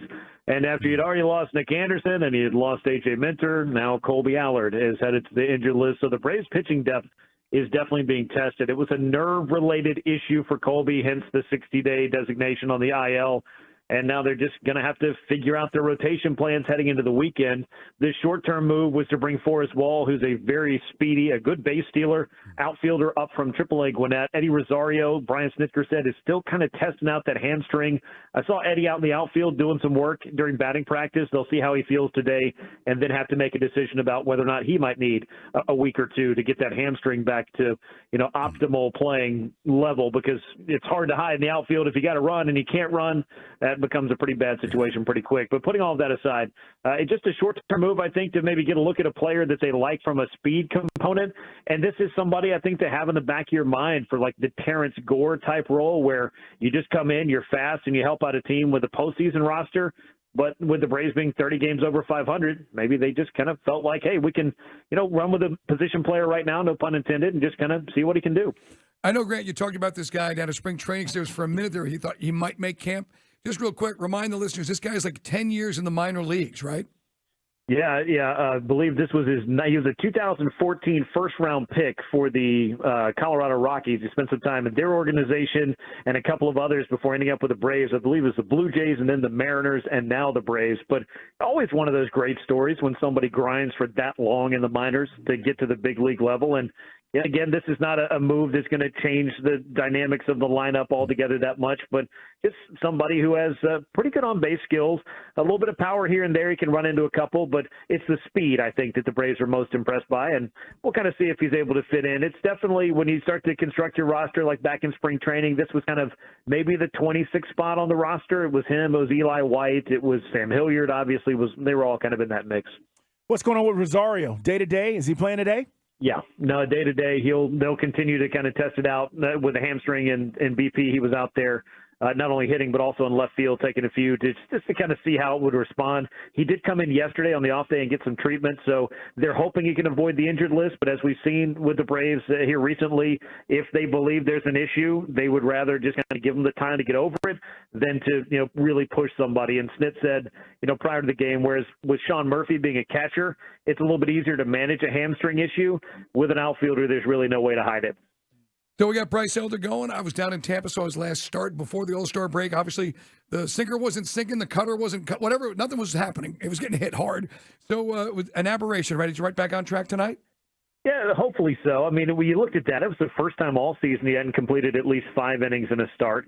And I believe in 12 of the first, 17 starts in the first half, he went 6 innings or beyond. So he has been incredibly consistent as just a quality start machine for the Braves. They certainly needed it with the way the rotation, the pitching staff has been tested. And, yeah, I mean, I think it was a Rays team that they have a very good lineup, a sneaky good one. If you kind of haven't really, the big names don't jump off the page at you, but they were able to be real aggressive in and around the strike zone, which is exactly what Bryce Elder's bread and butter is kind of pitching to the margins. But I think he made a few more mistakes than he would have liked, and that team certainly made him pay. But this is a Diamondbacks club that comes in scuffling a bit, as you mentioned, Carl. I mean, they've lost 4 in a row, so will they be able to kind of bounce back, or can the Braves bounce back from losing a series for the first time since the end of May? It should be pretty interesting to see how these two teams line up. Grant McCauley, our guest, guys, Braves insider, covers MLB for us, and obviously you can hear him here on Sports Radio 92.9 The Game. Yeah, they've lost 10 of their last 14. They've dropped to third place. So when we saw them, Grant, this was a first-place club. Listen, the first-place talent is still there, even though they're scuffling, but that was a first-place club, and we beat them, right? And it was one of those litmus tests we passed, but now they got to get back on track. And I heard their manager talking about it's still, there's still a lot of time for us to get things right. Yeah, they really do, and they're still in the mix for the wild card. I mean, that's the one good thing I think about that is while the Dodgers are the Dodgers, and you knew there was a lot of baseball left to be played, and that club certainly wasn't going to just kind of slink off into the background for the rest of the season. The Diamondbacks are aware of that, and the Giants got hot. So it's an interesting division out there, a race that could kind of be a three-team deal down the stretch. We'll see who does what at the trade deadline, of course, but yeah, I think that this is a club that surprised some folks this year. They were certainly in a good place in that series against the Braves. And interestingly enough, I mean, this was another one of those where as you kind of look, back since the start of June or into May for Atlanta, that really even the losses that the Braves have outside of maybe the one on Sunday against the White Sox, and I can't remember another, maybe that one against the Rays as well. Very few times have they been out of a game. They were that close to maybe sweeping the Diamondbacks right after losing the series in Oakland. So I think Arizona's aware of that, and I think Brian Snitker, having seen this club, I mean, they've got a lot of good athletic players on there. Zach Gallen's going to be going against Spencer Strider later in the week in the finale of this one. So it's going to be a hot day at the ballpark, but it's going to be a matchup of two guys that should be getting some serious Cy Young consideration. So a lot of different storylines, for these two clubs in this series. And for Arizona, you're right, they need to get themselves back on track pretty quick because they're not in the position the Braves are, where this division has got a lot more breathing room for the Atlanta Braves at the moment. Yeah, Strider should have won. I thought Strider should have won the game. Just obviously Rosario not 100% with a hamstring. Just everything seemed to fall in front of him, and just obviously was not having a good day in the ballpark. Hey, let me ask you a stupid question, because that's what I do. Because we had a lot of questions from listeners. Because the trade deadline window. Now we're done with the All-Star break, and it's August 1st, so we're in the window. Where is Shohei Ohtani going to go, and why wouldn't the Braves, other than the $500 million, even consider it? I mean, it's a great question and I've pondered this really the last couple of weeks on From the Diamond, which you can hear on Sundays here on 92.9 The Game. It's another shameless plug. But I mean, the Angels are in such an interesting spot there because, if they have hopes of re-signing him, I don't think that that's going to really align with trading him away. But as far as the Braves and their hopes of getting him, I mean, you'd love to see it. Like, if the Angels are going to make this deal, they're going to need multiple top 100 prospects. The Braves simply don't possess those kinds of minor league players at the moment. And to further that, if they're going to trade Shohei Ohtani, which would be a rental because we all know he's going to go into the free agent market and set a record the likes of which we've probably never even thought about before. I just don't know that the pieces match up there, and you're not going to start trading, say, Michael Harris and Spencer Strider or Ozzie Albies. Like, you're not going to start breaking down your team for a rental, no matter how good that player is. So you just kind of end up in this place where it never hurts to have a discussion. I just feel like other teams, if he's going to be traded, are going to be having to pay a lot higher price in prospect capital than the Braves might be comfortable with or might be willing to part with or might even be in possession of, if we're being honest, for what the Angels will need to move on from Shohei. Right. And I just want to put that out there, Grant, because I don't want to be the bad guy when you squash people's hopes and dreams who think this is, the general manager mode of MLB The Show. Right. But, you can't force trades here. No. No. And then, as we said, you said you'd have to break up what is an unbelievable team, because you don't have, and you can't just trade Vaughn Grissom and Bryce Elder for Shohei Ohtani, basically. Right. Yeah. That's just not the kind of thing that's going to work. I mean, but I've had people, Twitter's a wonderful place to learn exactly what people don't know and don't know about the sport of baseball and life, for that matter. And you got people like, oh, well, Spencer Strider's terrible. He just got rocked by the White Sox. We should trade him for Ohtani. And I'm like, let's unpack this whole statement. Yeah. A, Spencer Strider's terrible. No, that's not true. A, he just got beat up by the White Sox. No, he didn't. There were a couple of dink hits and some bad defense that really hurt him in that one. But to put all that aside, so you want to take the terrible guy who can't beat the White Sox and trade him for the best player on the planet? I mean, the logic's not even there. So putting it all aside, I mean, A, Spencer Strider's very good, and people should already know that by now, but it's just funny to see the way that people rationalize trying to make a deal happen, and it's not going to happen for spare parts, and then Braves are not going to break up their core either to make a move like that. I just couldn't foresee anything like that happening. Thank you. Grant, let's talk about Matt Olson. 7-game hitting streak. He's still on fire, isn't he? Yeah, I mean, and this is exactly what the Braves needed, and exactly the reason why they went out and got him. Matt Olson was to help be a driving force in this lineup, and he's done just that since moving to the cleanup spot, leading the National League in RBI as of the finale of the Chicago series, right there in the major league lead or the hunt for home runs, just behind that Shohei Ohtani guy and just behind Adolis Garcia of the Rangers for most runs knocked in. I mean, this is the Matt Olson that the Braves were envisioning when they traded for him. He'd had moments, I think, over the past couple of years, but this is finally, it just feels like something has just kind of clicked in for him, and he is just continuing to give the Braves exactly what they need, and it's a deep lineup. So the pressure, doesn't have to be on Olson to do it all, but he's certainly done his part, that's for sure, especially since June the 1st. All right, let's talk about realistic acquisitions at the trade deadline. We've been talking a lot about pitching. Grant, I know I've been on this case all season long, and because we think we're going to see, we'll ask you about, Fried, but we think we're going to see Fried. We may not get to see Kyle Wright, and by the time we see him, will they have enough of a sample size to trust him in the postseason? So how about the guy we just saw during this last homestand against the White Sox, kid from Milton, Dylan Cease? Will the Braves have enough to give the White Sox enough to give him to us? Yeah, I don't know that one's one that is altogether that much more realistic, just because I don't know that the White Sox are ready to move on from a Dylan Cease. The realistic trade for the White Sox at the deadline is a Lance Lynn type. I mean, maybe Michael Kopech, who we saw in the opener, who's not as bad as that two-thirds of an inning he threw against the Braves, but that doesn't necessarily give you a whole lot of confidence that that's exactly what you need. As I've talked about, and I really do think, the Braves don't have a lot of holes, but they are getting tested, pitching-wise with their depth. And Alex Anthopoulos was available for the media a little bit earlier today, and they were chatting about the new Brave stock, which please don't ask because I have no idea how all that stuff works. But he was up there as one of the presidents of the club, and they basically said, look, this whole thing is not going to affect our payroll. We're business as usual, and if we need to add, we've got the opportunity to add as these deals come up. Everything is going to just run as it has been the past few years. So put that aside. But Alex did say, look, we would like to add depth. Certainly, we're going to look for it. We're going to make our calls, but we also believe, like A.J. Minter's going to come back. We're hoping, Nick Anderson's going to be back in this mix. Obviously, Max Fried's out on a rehab assignment, so we can't necessarily go out and make 4 trades for all these different arms, and then all of a sudden, what do you do with the other guys? So it's going to be strategic, as it should be, and it'll be the deals that he can find that make the most sense for the club. I still think a reliever does make a ton of sense. Will it be multiple? Not so sure about that, particularly if AJ can get himself back in as soon as possible to the mix where he's been a big part of that bullpen for years. All right, Grant, let's get back to our winning ways, and hopefully that starts tonight. We'll see, and we can keep these guys scuffling as the D-backs are in town. We will talk tomorrow, my friend. Thanks again. Look forward to it. Thanks, guys. Cool. All right, lots of Brave stuff there, man. Right. Injuries, but we've been able to withstand all of that. Yeah, I mean, I'm not going to do it again, but I just want to beef up the bullpen because of the things Grant just talked about and see what's out there.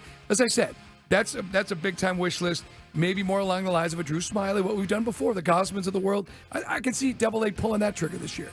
Coming up, we're going to talk about why everybody was freaking out because the numbers say we shouldn't have done what we did, but I'm glad we did what we did. We'll explain on Sports Radio 92.9 The Game.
Dukes and Bell, Sports Radio 92.9 The Game. Coming up, you're going to hear from Kirby Smart. He joined the Midday Show with Andy and Randy today. And boy, I mean, there was some awkward silence when Andy asked who's the best tight end in the history of Georgia. And I tell you what, there was some awkward silence, but Kirby answered it. And wait till you hear that. Mike, before we get into Kirby coming up in 20 minutes. And you'll hear from that aforementioned, perhaps, best tight end. Correct. Brock Bowers here in just a few minutes. One of the things that we were talking about earlier today, and it's kind of just hit home, and it makes sense why I think a lot of people were fretting at the idea of us picking a running back, because the label is the label. But you go back between 2000 and 2010. So 2000, right? 2010. It was an 11-year stretch. 35 running backs were selected in the first round. That number has been sliced in half since 2011 to 2023. We just drafted Bijan, and this is why everybody was going, what are you guys doing? The Falcons are making a mistake. 18 backs were picked in the first round during this 13-year stretch. We're talking about first-round running backs, okay? So it shows you that teams have gone from we've got to draft a running back, and we want to draft a running back, to the only way we're drafting running backs from 2011 to 2023. Again, the number sliced in half, 35 to 18, is, Mike, is if we feel you're a difference maker. And in the first round, when you draft a guy at that position, you said this. The whole getting to the second contract thing becomes a whole issue. And so yesterday, as the franchise tag played out and you had two of the biggest names at their position, in Saquon Barkley and Josh Jacobs, not getting deals, everybody's speaking out on this, Mike, across the NFL. Yeah, and it's running backs supporting running backs, starting with Christian McCaffrey. He tweets, this is criminal. Three of the best players in the entire league, all capital letters, regardless of position. And again, I think especially when you look at Josh Jacobs, what he means to that Raiders offense. Yeah. And look, nobody means more to his individual team at running back. I mean, you could argue Derrick Henry, but certainly Saquon Barkley. Daniel Jones doesn't finally get things going if he doesn't have, a really good coach in Brian Dable, who gets offense and is a quarterback whisperer, but they leaned heavily on Saquon Barkley, who also catches the ball into the backfield. He's not just a pound in between the tackles, which brings us to Bijan. But I'm just thinking that you're right. It sort of has people saying, well, all the experts, and remember, Arthur Smith told us this a few months ago, yes, all the experts who have never built a football team are going to tell you you cannot draft a running back. Yeah. Well, talk to the Lions. They moved up all the way to 12 to get Jahmyr Gibbs. So some people still value the running back. And what's interesting is the running backs, they play an important part. Derrick Henry says, at this point, just take the RB position out of the game. Then the ones that want to be great and work as hard as they can, give all their organization, just seems like it doesn't even matter. I'm with every RB that's fighting to get what they deserve. And I thought the most interesting thing, Najee Harris also kind of echoed those sentiments. I agree with my running backs around the league. History shows you got to have a running back to win. You do. And I know it's a passing league, guys, but you still have to have a running back. You got to have a running back at the bare minimum. You got to be able to have balance, pass protection. And running backs in the Chiefs, they're still running backs, but they catch balls out of the backfield. Yeah. So that's part of it. Jonathan Taylor says, if you're good enough, they'll find you. If you work hard enough, you'll succeed. If you succeed, you boost the organization. And then, doesn't matter, you're a running back. And that's the thing. So it's a tough time, but you pointed it out. Ezekiel Elliott, that monster deal, that helped to poison the well from GMs paying these guys. It did. Zeke, Le'Veon Bell. Right. And Todd Gurley. And we love TG. I mean, but at the end of the day, when the Rams did that, other teams around the league were like, boy, you gave Gurley a lot of money and there's no return on investment. So this is something that's going on. The reason why we're talking about this, rookies reported today, which means Bijan reported. Bijan's going to be great for us, Atlanta. I'm telling you. Okay? But I don't want to jump the gun and talk about all the things down the road that could maybe, prohibit us from potentially signing him to a long-term deal or him being here for his career. I don't know how all that works out. All I know is the kid is talented. He's very good, and I think he's going to help us. But when you hear this, Falcon fans freak out because they go, what's going to happen with Bijan? Don't worry about it. If he is valuable to this team, they will pay him. That's what this comes down to. And if you're valuable to your team, they will pay you. The Giants have made a decision to say, Saquon, we love you, but you've had some injury issues. You're right. We're not anywhere close to the playoffs last year without you. But we cannot invest $80 million in you when we are more afraid that you will be off the field than on it. Right. And I just think, guys, it's like everyone's got such a short-term memory. How did Seattle get to the Super Bowl? Marshawn freaking Lynch. Right. Along with LOB. and taking pressure, play action with Russell Wilson. You know, if you want to go, Adrian Peterson has done everything in his career except win a Super Bowl. Yeah. And if Brett Favre doesn't fumble the football, maybe the Vikings go to that Super Bowl. They lose to the Saints. They sure do. So, I mean, there's still a place for the elite running back. LaDainian Tomlinson. It's almost like guys forget he had a career. He was unbelievable. First ballot Hall of Famer, one of the best to ever dress out. Yeah, Marshall Faulk. We can just go down the and list. that's what we think. Now, again, yes, you don't want to be giving the guy the blessing and the curse of comparing him with those elites, but Bijan Robinson, we believe, and the Falcons believe, is a special guy who's going to catch balls out of the backfield, going to be all over the field. When guys who did it compare him to them, that's them. That's not us. Right. When you hear LT say, he reminds me of me, right. Like that's a hell of a comparison. So, for instance, we always talk about the Ravens with the great defenses. Remember the first Super Bowl they won? Jamal Lewis. They don't right win here it in without Atlanta. him. They don't win it without him. A stud running back. And we want to be some of that. Remember this, too, as we talk about running backs. It's Dukes and Bell Sports Radio 92.9 The Game. We're going to let you hear Brock Bowers from SEC Media Days, Kirby Smart on the way in 10 minutes. The other thing is everybody thought they were going to repeat. Right. Jamal blows his knee out in camp the next year. They were done. Ravens were done. Right. So I just think there are many examples you could go down the list of and say, hey, if you're valuable, you do what you're supposed to do, you're special. Listen, Derrick Henry got his bag because he was special. He was valuable. These are the guys that are going to pan out. And so these are two, I think, this is not the norm, even though it feels like it, and that's why everybody's going, what is Atlanta doing? We're going to be fine. I mean, even, let's just say, okay, if you want to play worst case, because I know half you guys, the glass is half empty, let's just say he's Chris Johnson. He had a 10-year career in the NFL. I mean, the dude was ran a for stud. 2,000 yards. People forget about this guy with the Titans. So there's a lot of ways you can do it, and I get it, because old Hair Helmet, whoever's left at ESPN to analyze the draft, says you don't spend money like this on a running back. Let's this thing slide and see where this goes. But all the things these running backs said are accurate. Derrick Henry, as good as Ryan Tannehill blew it in that playoff game, but they don't get there the last couple of years without without a guy like Derrick Henry. All right, guys, more on Kirby and what he had to say. First, we want you to hear Brock Bowers. He's the best tight end in college football, period. Here's what he said to Andy and Randy as they had a conversation with him today up at SEC Media Days as he joined the show. First thing is they asked him, how are you adjusting to the new players?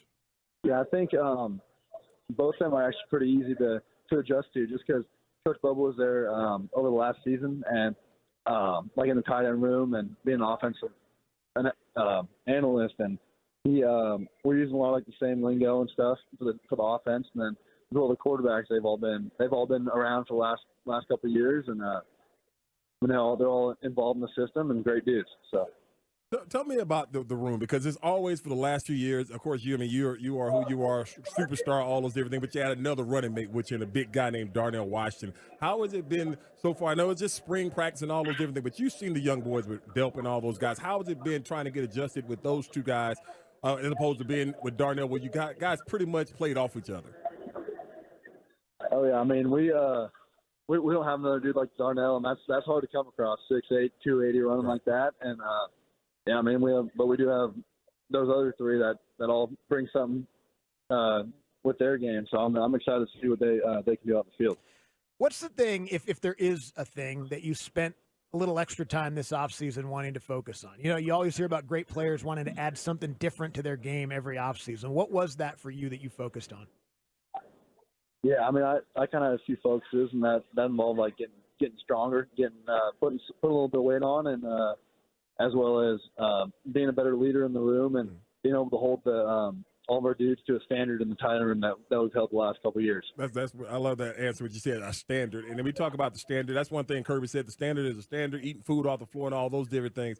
And every year you won 2 national championships, you're 2 years in school. This is a different team, as Kirby likes to preach. What is it about this team that you can go forward and say, okay, this team does this better than the other team, or this better than the other team? Yeah, it's hard to say because we all share like kind of the same qualities as the other two teams. But I think we have a really good core of leaders on our team, and we're all really connected. And like the last couple of years, I mean, we just have a good culture going on. For those that haven't, obviously you've practiced with them, like you said, you've been around these quarterbacks for a couple of years now, even though they haven't started. For folks that haven't been around Carson Beck very much, what are some of the physical attributes that he's going to show off that Georgia fans are going to enjoy? Yeah, I mean, he throws a great ball like all those dudes, and I mean, he made a field general out there and control the game. So, I mean, he does a really good job, and he has kind of under the radar athleticism, I'd call it, I guess.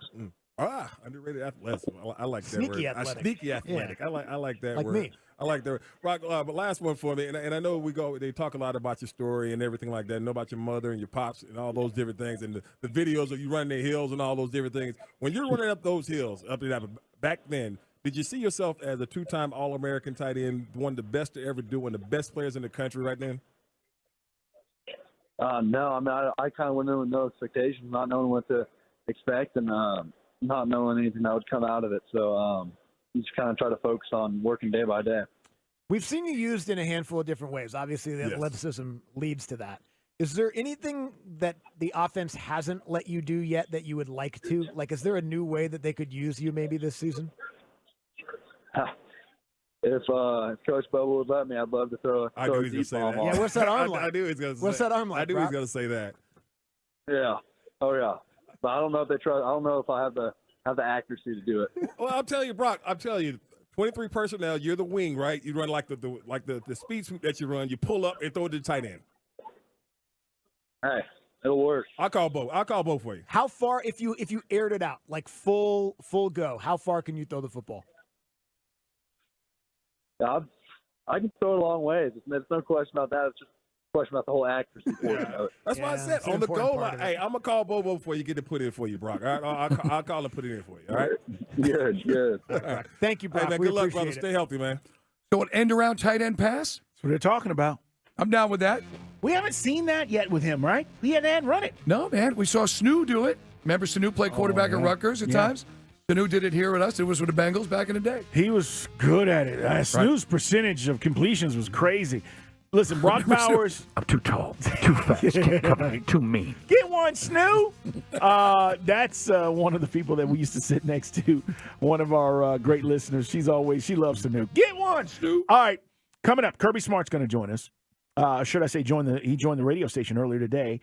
And Mike, I thought again, we get back to this, and we don't assume you've been listening all day, and we hope you have. But he did a great job today of representing the program as we knew he would, answering all the questions, and really putting the narrative out there. Like, it's almost like, Mike, he went out today and changed the whole thing, and everybody now is like, complacency. Oh, dogs can't be complacent. No, it's not about anything other than what it should be about. As I said, not a knock on Saban because Saban is the gold standard, but I mean, the more you see Kirby and the more comfortable he is in his shoes, which he totally is now, it's a more polished version of Saban. Yeah. It just is. Younger, better looking. I knew you were going to say that. and getting the message across. Again, it was a stroke of genius to have the preemptive strike with the media to kind of let's be honest, take a little steam out of their stride when it came to this whole latest controversy, or at least what the AJC is trying to create as a controversy. Well, here's the reason why this was really creative on their behalf. Not everybody was invited. And Mike, when you left, you felt like you were insider. Right. And then you got information that other people didn't have. And so stories started coming out last week with Kirby and, meetings and no recorders and no microphones until we got done with this. And so you felt like, hey, he trusted us. Right. And by the way, look, I thought, that we said this, the first piece, the speeding. The good thing is in Nashville today, the players took the leadership role. That was part of the narrative. Guys like Cedric Van Pratt, you heard these guys saying that you're hearing it in the locker room. We've got to do better. We got to be making better decisions when we're behind the wheel. Yeah. So it's kind of like and Kirby addressed, he paid respect to the victims of the tragedy in the car accident earlier. It's about as best you can handle as far as if you want to call it, damage control over the last 3 or 4 months. Yeah, I do think in this setting, and he's only got a limited time, but to not address it would have been a problem. To address it and at least acknowledge it was the right thing to do. And so I applaud him for that. And, again, it's not his fault. Like, Kirby could now sit back and go, I was there. You guys didn't ask me what you wanted to ask me. And we said this earlier, and I guess maybe it's a little nuanced, but because if we're at a Flowery Branch and it's you and me and Jeff Schultz and whoever else, if Zach Klein is there, and there's like a real hot button issue, and it's like Dan Quinn or Arthur Smith, and Schultz asks a question and Coach kind of doesn't really answer. And you can follow it up. Somebody else follows up. When you're in SEC Media Days, as we said, somebody asks a pointed question about something, and then it's like with the Jimbo Fisher situation where he kind of creates his own controversy by not really giving you any clarification about Bobby Petrino. So the next question should be, Coach, do you mean you're not calling plays? But the next question is, talk about your new weight room, Coach. It's like, what? So 13 questions were asked of Kirby, and because of the way the SEC plays this thing, it's kind of a free-for-all. You never really get – if you wanted a gotcha moment, not that Kirby was going to get you, you had no shot. And Kirby handled this like we said he was. He's totally in control of the moment. Well, listen, and I'll use this as an example. And it wasn't a gotcha moment. We're going to hear Kirby here in a second. It's Dukes and Bell Sports Radio 92.9 A Game. But, Mike, if somebody wanted to ask today, Kirby, what are you telling the parents of the kids you're recruiting about these speeding tickets and reckless driving and why they should come to UGA? Now we're talking about something. Now you got to get into the weeds and say, hey, I'm trying to tell them that we're doing the right things. You may have to go a direction that you didn't want to go to. But nobody did that today. Right. Nobody asked him that. So, anyways, All right, we're going to come back. Kirby Smart, he joined the radio station. You'll hear what he had to say. And who is the best tight end? Oh, wait till you hear what he has to say.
Kirby Smart with Andy and Randy here from the Midday Show in just a second. But, Mike, we were just watching, and by the way, nobody's there now. Tomorrow it's all about Saban, and we'll hear what he has to say as Alabama. It will be their turn. Alabama to be at SEC Media Days. But we were just watching the end of the Media Days, and Feinbaum is up there, and I'm not sure who he's talking to, but it's kind of the sentiment we've been saying today about Kirby. And he said, listen, as much as we talk about Georgia, and by the way, I know we live here, but outside this state, people are already tired of us. People are already tired of talking about Georgia. Right. Georgia's good again. Oh, they're going to be number one again. You're going to get this fatigue thing. It happens when you get really good. But he was saying, this is Georgia's time. And we both kind of looked at each other like, that's how it feels. Yes, and it's like David Pollack, who I presume is going to land on his feet at NBC or Fox. Everybody talks about it. The moment where David Pollack tells it, they are the gold standard. They are on top. You know, and you saw Saban. Like, I thought he was going to have a, I thought like his head was going to explode like the movie Scanners when Pollack dropped that on him. But Pollack said it first, and he's on it. And now just a matter of, now, again, you could argue that when you have all the guys that are seniors that are playing offensive line, how do you replace them next year? But it just seems like when you get it going, the way that Kirby has, and yeah, maybe Georgia doesn't win a national championship this year or next year, but you see everything is in place, on track. The message is there. Everybody's buying in. I mean, you're going to have one of the best quarterbacks in Dylan Raiola now potentially leading this team. It's amazing stuff. But you are doing, as we said, it's his stamp on what Saban built, or any coach, which Coach Bowden did. Coach Bowden had the greatest assistants. We were talking off the air. 15 years, I knew my team was going to win 10 or 11 games. Go to a big bowl game, maybe play for a national championship. That's why I think Georgia fans enjoy it. Don't be like those Bama fans where you think it's a birthright, but you've got to obviously also be in the moment and say, man, if Carson Beck handled his business, this team is going to potentially three-peat. Let's hear from Kirby Smart with Andy and Randy talking about how do you keep guys motivated. That was the first thing they asked Kirby. Oh, there's plenty of food on the floor. You know how it is around here, man. You can always go find a scrap or a wing. The issue is when you stop trying to get the food off the floor, you got no chance.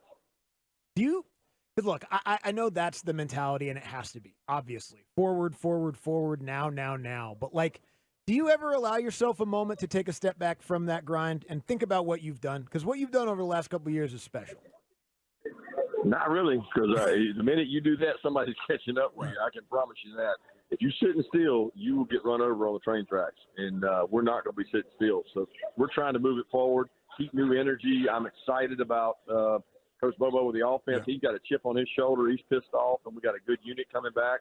And I'm excited to find out who this quarterback's going to be. That was going to be my next question, Kirby, because obviously, what you say about the schedule complete, and so I know a lot of people want to put that out there and everything, but when you look at your quarterback position, losing a guy like Stetson playing so much football, and I'm talking about Kirby, big game football, what are some of the things that you've seen from your quarterbacks right now as far as the leadership and those type of things that make this decision kind of hard to make who's going to be your quarterback? Yeah, they hadn't been in those situations. That's the million-dollar question, for us. It's like, who in the hell is going to replace that guy? I mean, that guy was the dude in the fourth quarter. That dude came through, made plays, and it helped us win a championship. And we got to find somebody to replace him. I hope that they don't have to play perfect. I want it to be a guy that can learn and make mistakes and, play behind, whether it's the defense or the wideouts or the tight ends, whatever position group can help him, that he uses them to help him. But that's always the case in the quarterback position, is don't mess it up and don't lose the game for us and be ready to win it in the fourth. I know we don't know who it's going to be yet, but from a physical standpoint, what's going to be the biggest difference not having Stetson Bennett at quarterback and having one of those other guys in there? Well, experience. Randy just mentioned it, right? Like, the biggest difference is experience and probably his athleticism. But all those quarterbacks are smart, and all those quarterbacks are good athletes. None of them are going to probably run a 4.5 like Stetson did, and none of them have the experience that he had. So that was something that we brag on now, but 3 years ago, nobody knew who Stetson Bennett was. Kirby, your defense, I mean, that's your your calling card, all those different things, and you just keep losing guys off, but yet you keep replacing them, Kirby. What is it about this defense?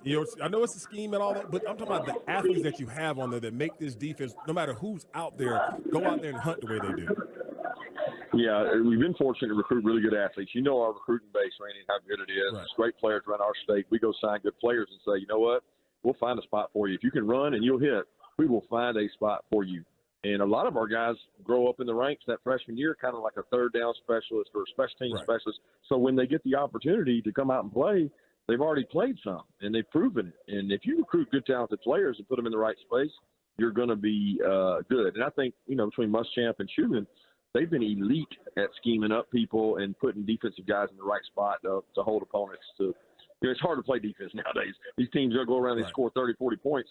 We've been really fortunate to slow people down, at least in the regular season. We haven't played the way we're capable of in the playoffs always. Georgia head coach Kirby Smart joining us here on the Midday Show with Andy and Randy. Kirby, is Brock Bowers the best tight end in Georgia football history? Hey. Oh, man, that is a sensitive subject on this radio show. What are you talking about? Oh, my God. I mean, I'll say this. Randy might have the best hands of anybody I've ever seen, most acrobatic catches. But if they get in a foot race, I'm taking Brock every single time.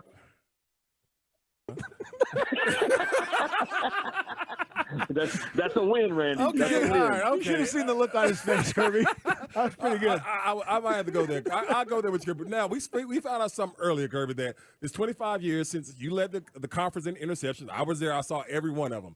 How would Kirby Smart play in the defense that you run today? Ooh, I might be okay in our defense because of the bodies we got. We got these humongous bodies up front. As long as they didn't have Jamal Lewis coming downhill on me, I was going to be fine.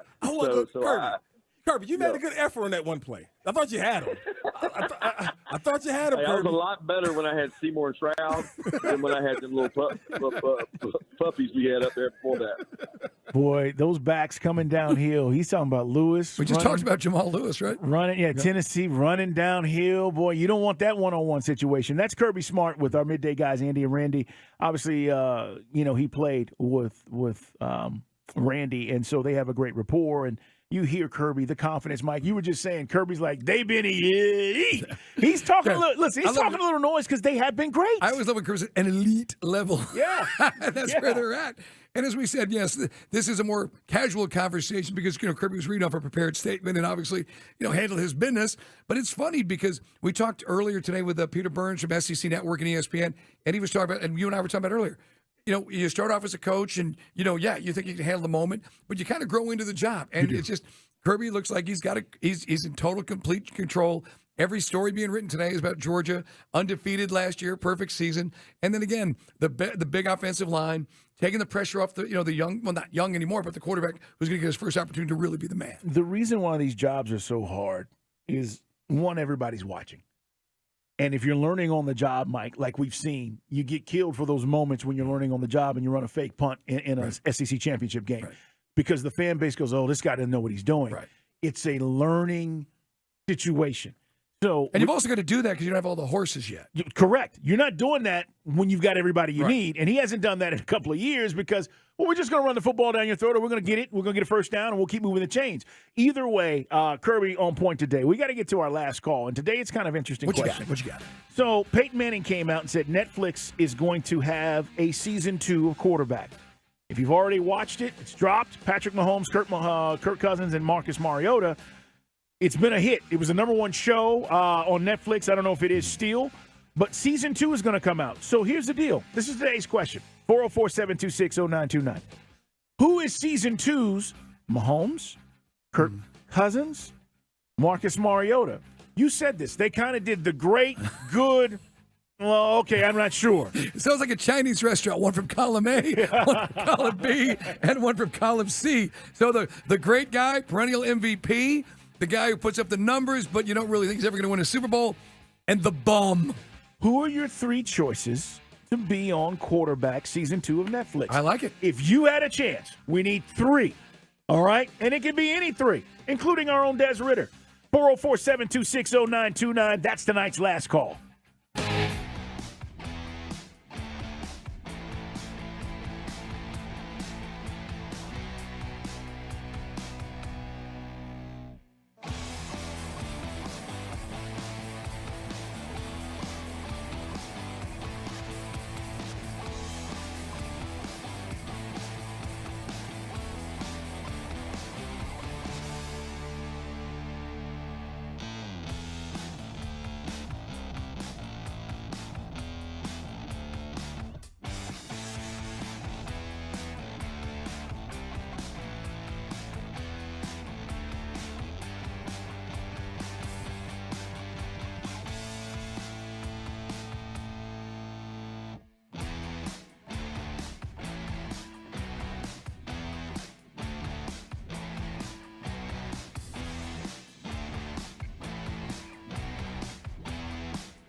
For alcohol.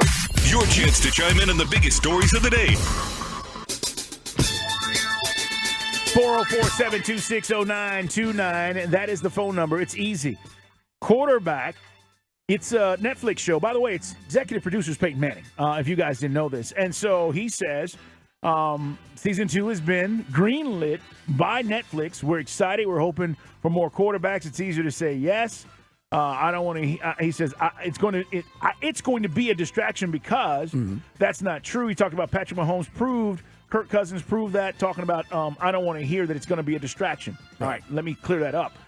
Meanwhile, while we're talking about quarterbacks or quarterback, the series, Mike, you talked about HBO Hard Knocks today. Yeah, I had it in Guy Talk. According to Adam Schefter, the Jets are not going to allow you to see players getting cut. Robert Saleh and the Jets GM feel that it's demeaning to the players.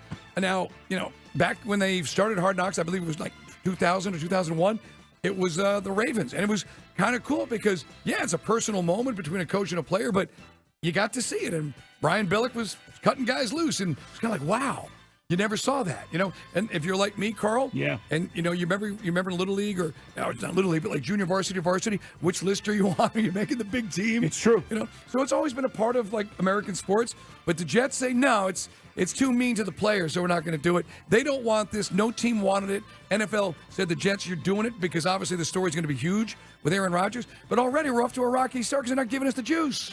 Yeah, I agree. I think there's a finality to everything, and I don't want you to get me vested in a player for 4 weeks, Mike, and then not let me see what happens. All right, who are your 3 quarterbacks? That's the question tonight. It can't be Patrick Mahomes, Kirk Cousins, or Marcus Mariota. So who are you doing for season 2? Drizzle, you're on Sports Radio 92.9 The Game. Hey, man. Hey, man. What's going on, Drizzle? I want to see Jalen Hurts, Philadelphia, Kyler Murray for the drama out in Arizona, nice, and Tua down in Miami. Nice. I like that. Now, I guess we could actually say Tua would be the middle of the road and Kyler would be the buster at this point. It's true. Right? Put him in the Mariota League. I was going to go like Joe Burrow as my guy. Okay, I like it. I mean, there's a bunch you could go with. I don't know, steal the listener's thunder. Middle of the road. Maybe I go Mac Jones. And for buster, because I want to see that drama in New England. And for buster, I go with Baker Mayfield. Oh, that's a good one because Tampa. Right. Drizzle, thanks, man, for listening. Mark, you're up next on Sports Radio 92.9 The Game. Hey, man. Hey, man. Hey, man. Who are your So three for my quarterbacks? quarterback, for the good one, I have Joe Burrow. Middle of the road.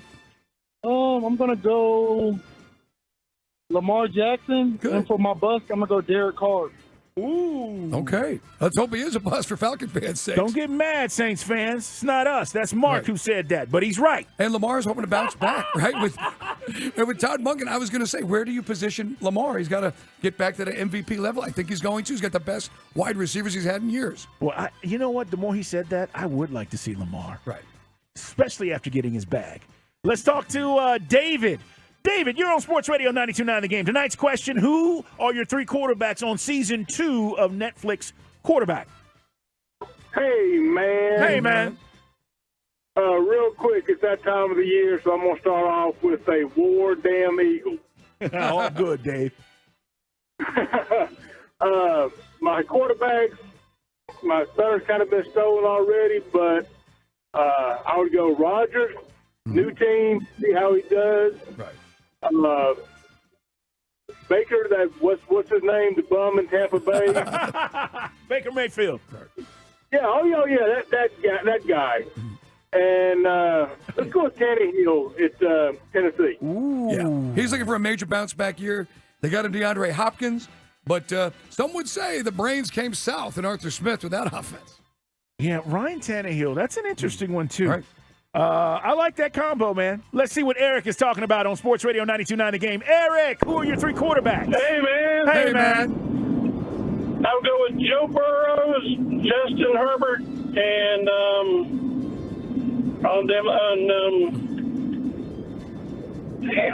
maybe draw a blank. Jordan Love. It's that old age syndrome I got going on. We'll fill in the blanks for you. It's all good, man. A quarterback of Derek Carr or lesser value. Well, here's the funny thing. He's got his two, and then he couldn't remember his third. By the way, so we're going to send some Ginkgo biloba out to him, by the way. For memory, it does work. Where's Justin Herbert in this? I mean, he's again, because his coach is a nitwit. They're going to fire that dude. But they got to get better pieces around him. Remember, he came and played us. It was just all the receivers were banged up. Yeah. Still found a way. I know that we used to debate with Bo Morgan, who's now on the morning shift, about, he's doing it like 10 yards at a time. He's better than that. No, Herbert's legit, But but the team is... He called him check down Herbie or whatever. Burrow, I mean, Josh Allen would be interesting with the whole controversy with Stephon Diggs. Josh Allen will be a show. I agree. Travis, you're up next. Travis, we're asking you, who are your three quarterbacks for Season 2 that you want to see followed around for Netflix quarterback series? Hey, man. Hey, man. All right, let's see what Jalen Hurts can do for an encore. Mm-hmm. Can Josh Allen take that next step? And is Anthony Richardson worth the fourth overall pick? Nice, because he's probably going to get on the field at some point. Colts fans are going to want to see him, although some guys say he's got to sit behind the starting quarterback for a year or two. Well, I think he plays against us, and we don't see him to Christmas Eve. Right. I think he's on the field by then. Okay? I think so. I mean, that's a long time, unless you're just going to sit him the entire year. Right. Swede, you're on Sports Radio 92.9 The Game. Who are your three quarterbacks, Swede? Hey, man. Hey, man. I'll make it quick and simple. It's Burrows, Hurts, and Mayfield. Thanks, guys. Love the show. Burrow, who? Hurts.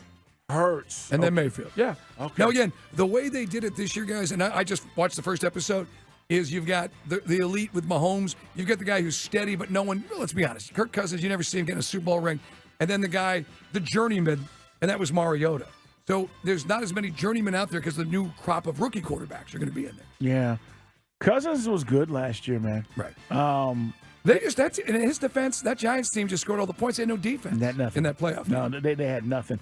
There's a point in the series, if you've had a chance to watch it. Turtle, did you finish it yet? Have you finished it? Or are you like season 3 or episode 3 or 4? Where you at, Turtle? He's not listening. Where Kirk Cousins It's like a whole episode where he's fighting off these injuries, Mike. Right. And he's got a masseuse and a chiropractor, and he's doing all these things to get his body right. But then they've got him mic'd up in the game, and he takes a sack, boom. And you hear him on the field like, we don't realize how much pain sometimes these guys are in. Well, that's why, I know he was always a punching bag, literally and figuratively. I know I've mentioned him a few times on our show. When I sat in the old section 124 at Georgia Dome, Chris Chandler took some hits. Now, I know there was always the memes of him coming off the field looking out the ear hole and what was left of his hairline would be all disheveled. But I can tell you, man, Chandler took some heat. His father-in-law was John Brody, 49ers quarterback. He said, you got to be tough. Got to take it. Oh, he was tough. Man, that's why quarterback's the toughest position in pro sports. Yeah, but you'll get to a point, I think it's episode 4 or something like that, maybe 5. I'm up to the point now where Mariota's wife's helping him with the playbook. Okay, yeah. And it's complicated. Well, you see, these playbooks are not easy. I mean, I give these guys credit. This is why they've got the earpiece, too, by the way. It used to be linemen or wide receivers, we forget, would run plays in. Right. And now with the earpiece, you're hearing that. And then, again, it's right now. You don't have all day. So. Now, it is funny. Our good buddy, Goose, George Godsey, played quarterback at Tech. Yeah. Has been been a position coach. He was the OC for the Texans. Remember, he told us the story.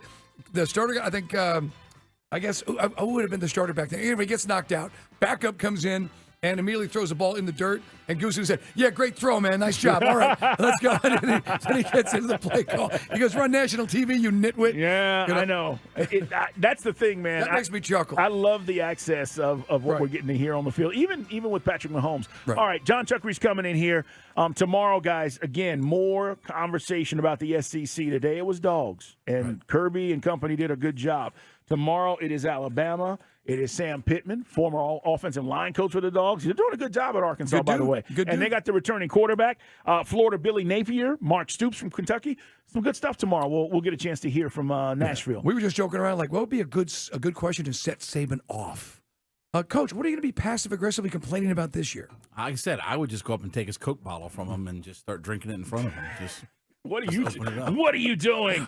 John, what do you got coming up tonight, man? We got a lot of college football we're going to get into. We'll talk to Goforth from SEC Media Days. Chad Bishop, who is now the new beat writer for Georgia Tech for the Atlanta Journal-Constitution. Okay.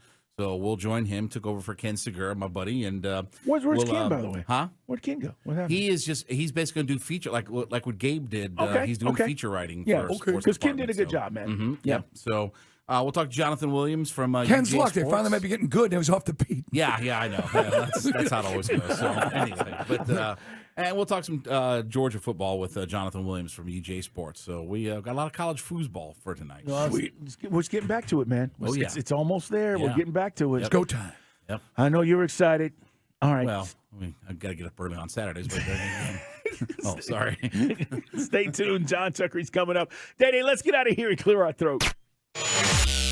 Dukes and Bell are wrapping up another show, so it's time for Let me clear my throat. On Sports Radio 92.9, The Game. You heard Kirby Smart today. Peter Burns from SEC Network. By the way, if you want to go hear Kamari Lassiter, you can go check that out online. He was also on the radio station today. Rusty Menzel, thank you for coming on up there at SEC Media Days. We also got a chance to talk to our buddy Grant McCauley.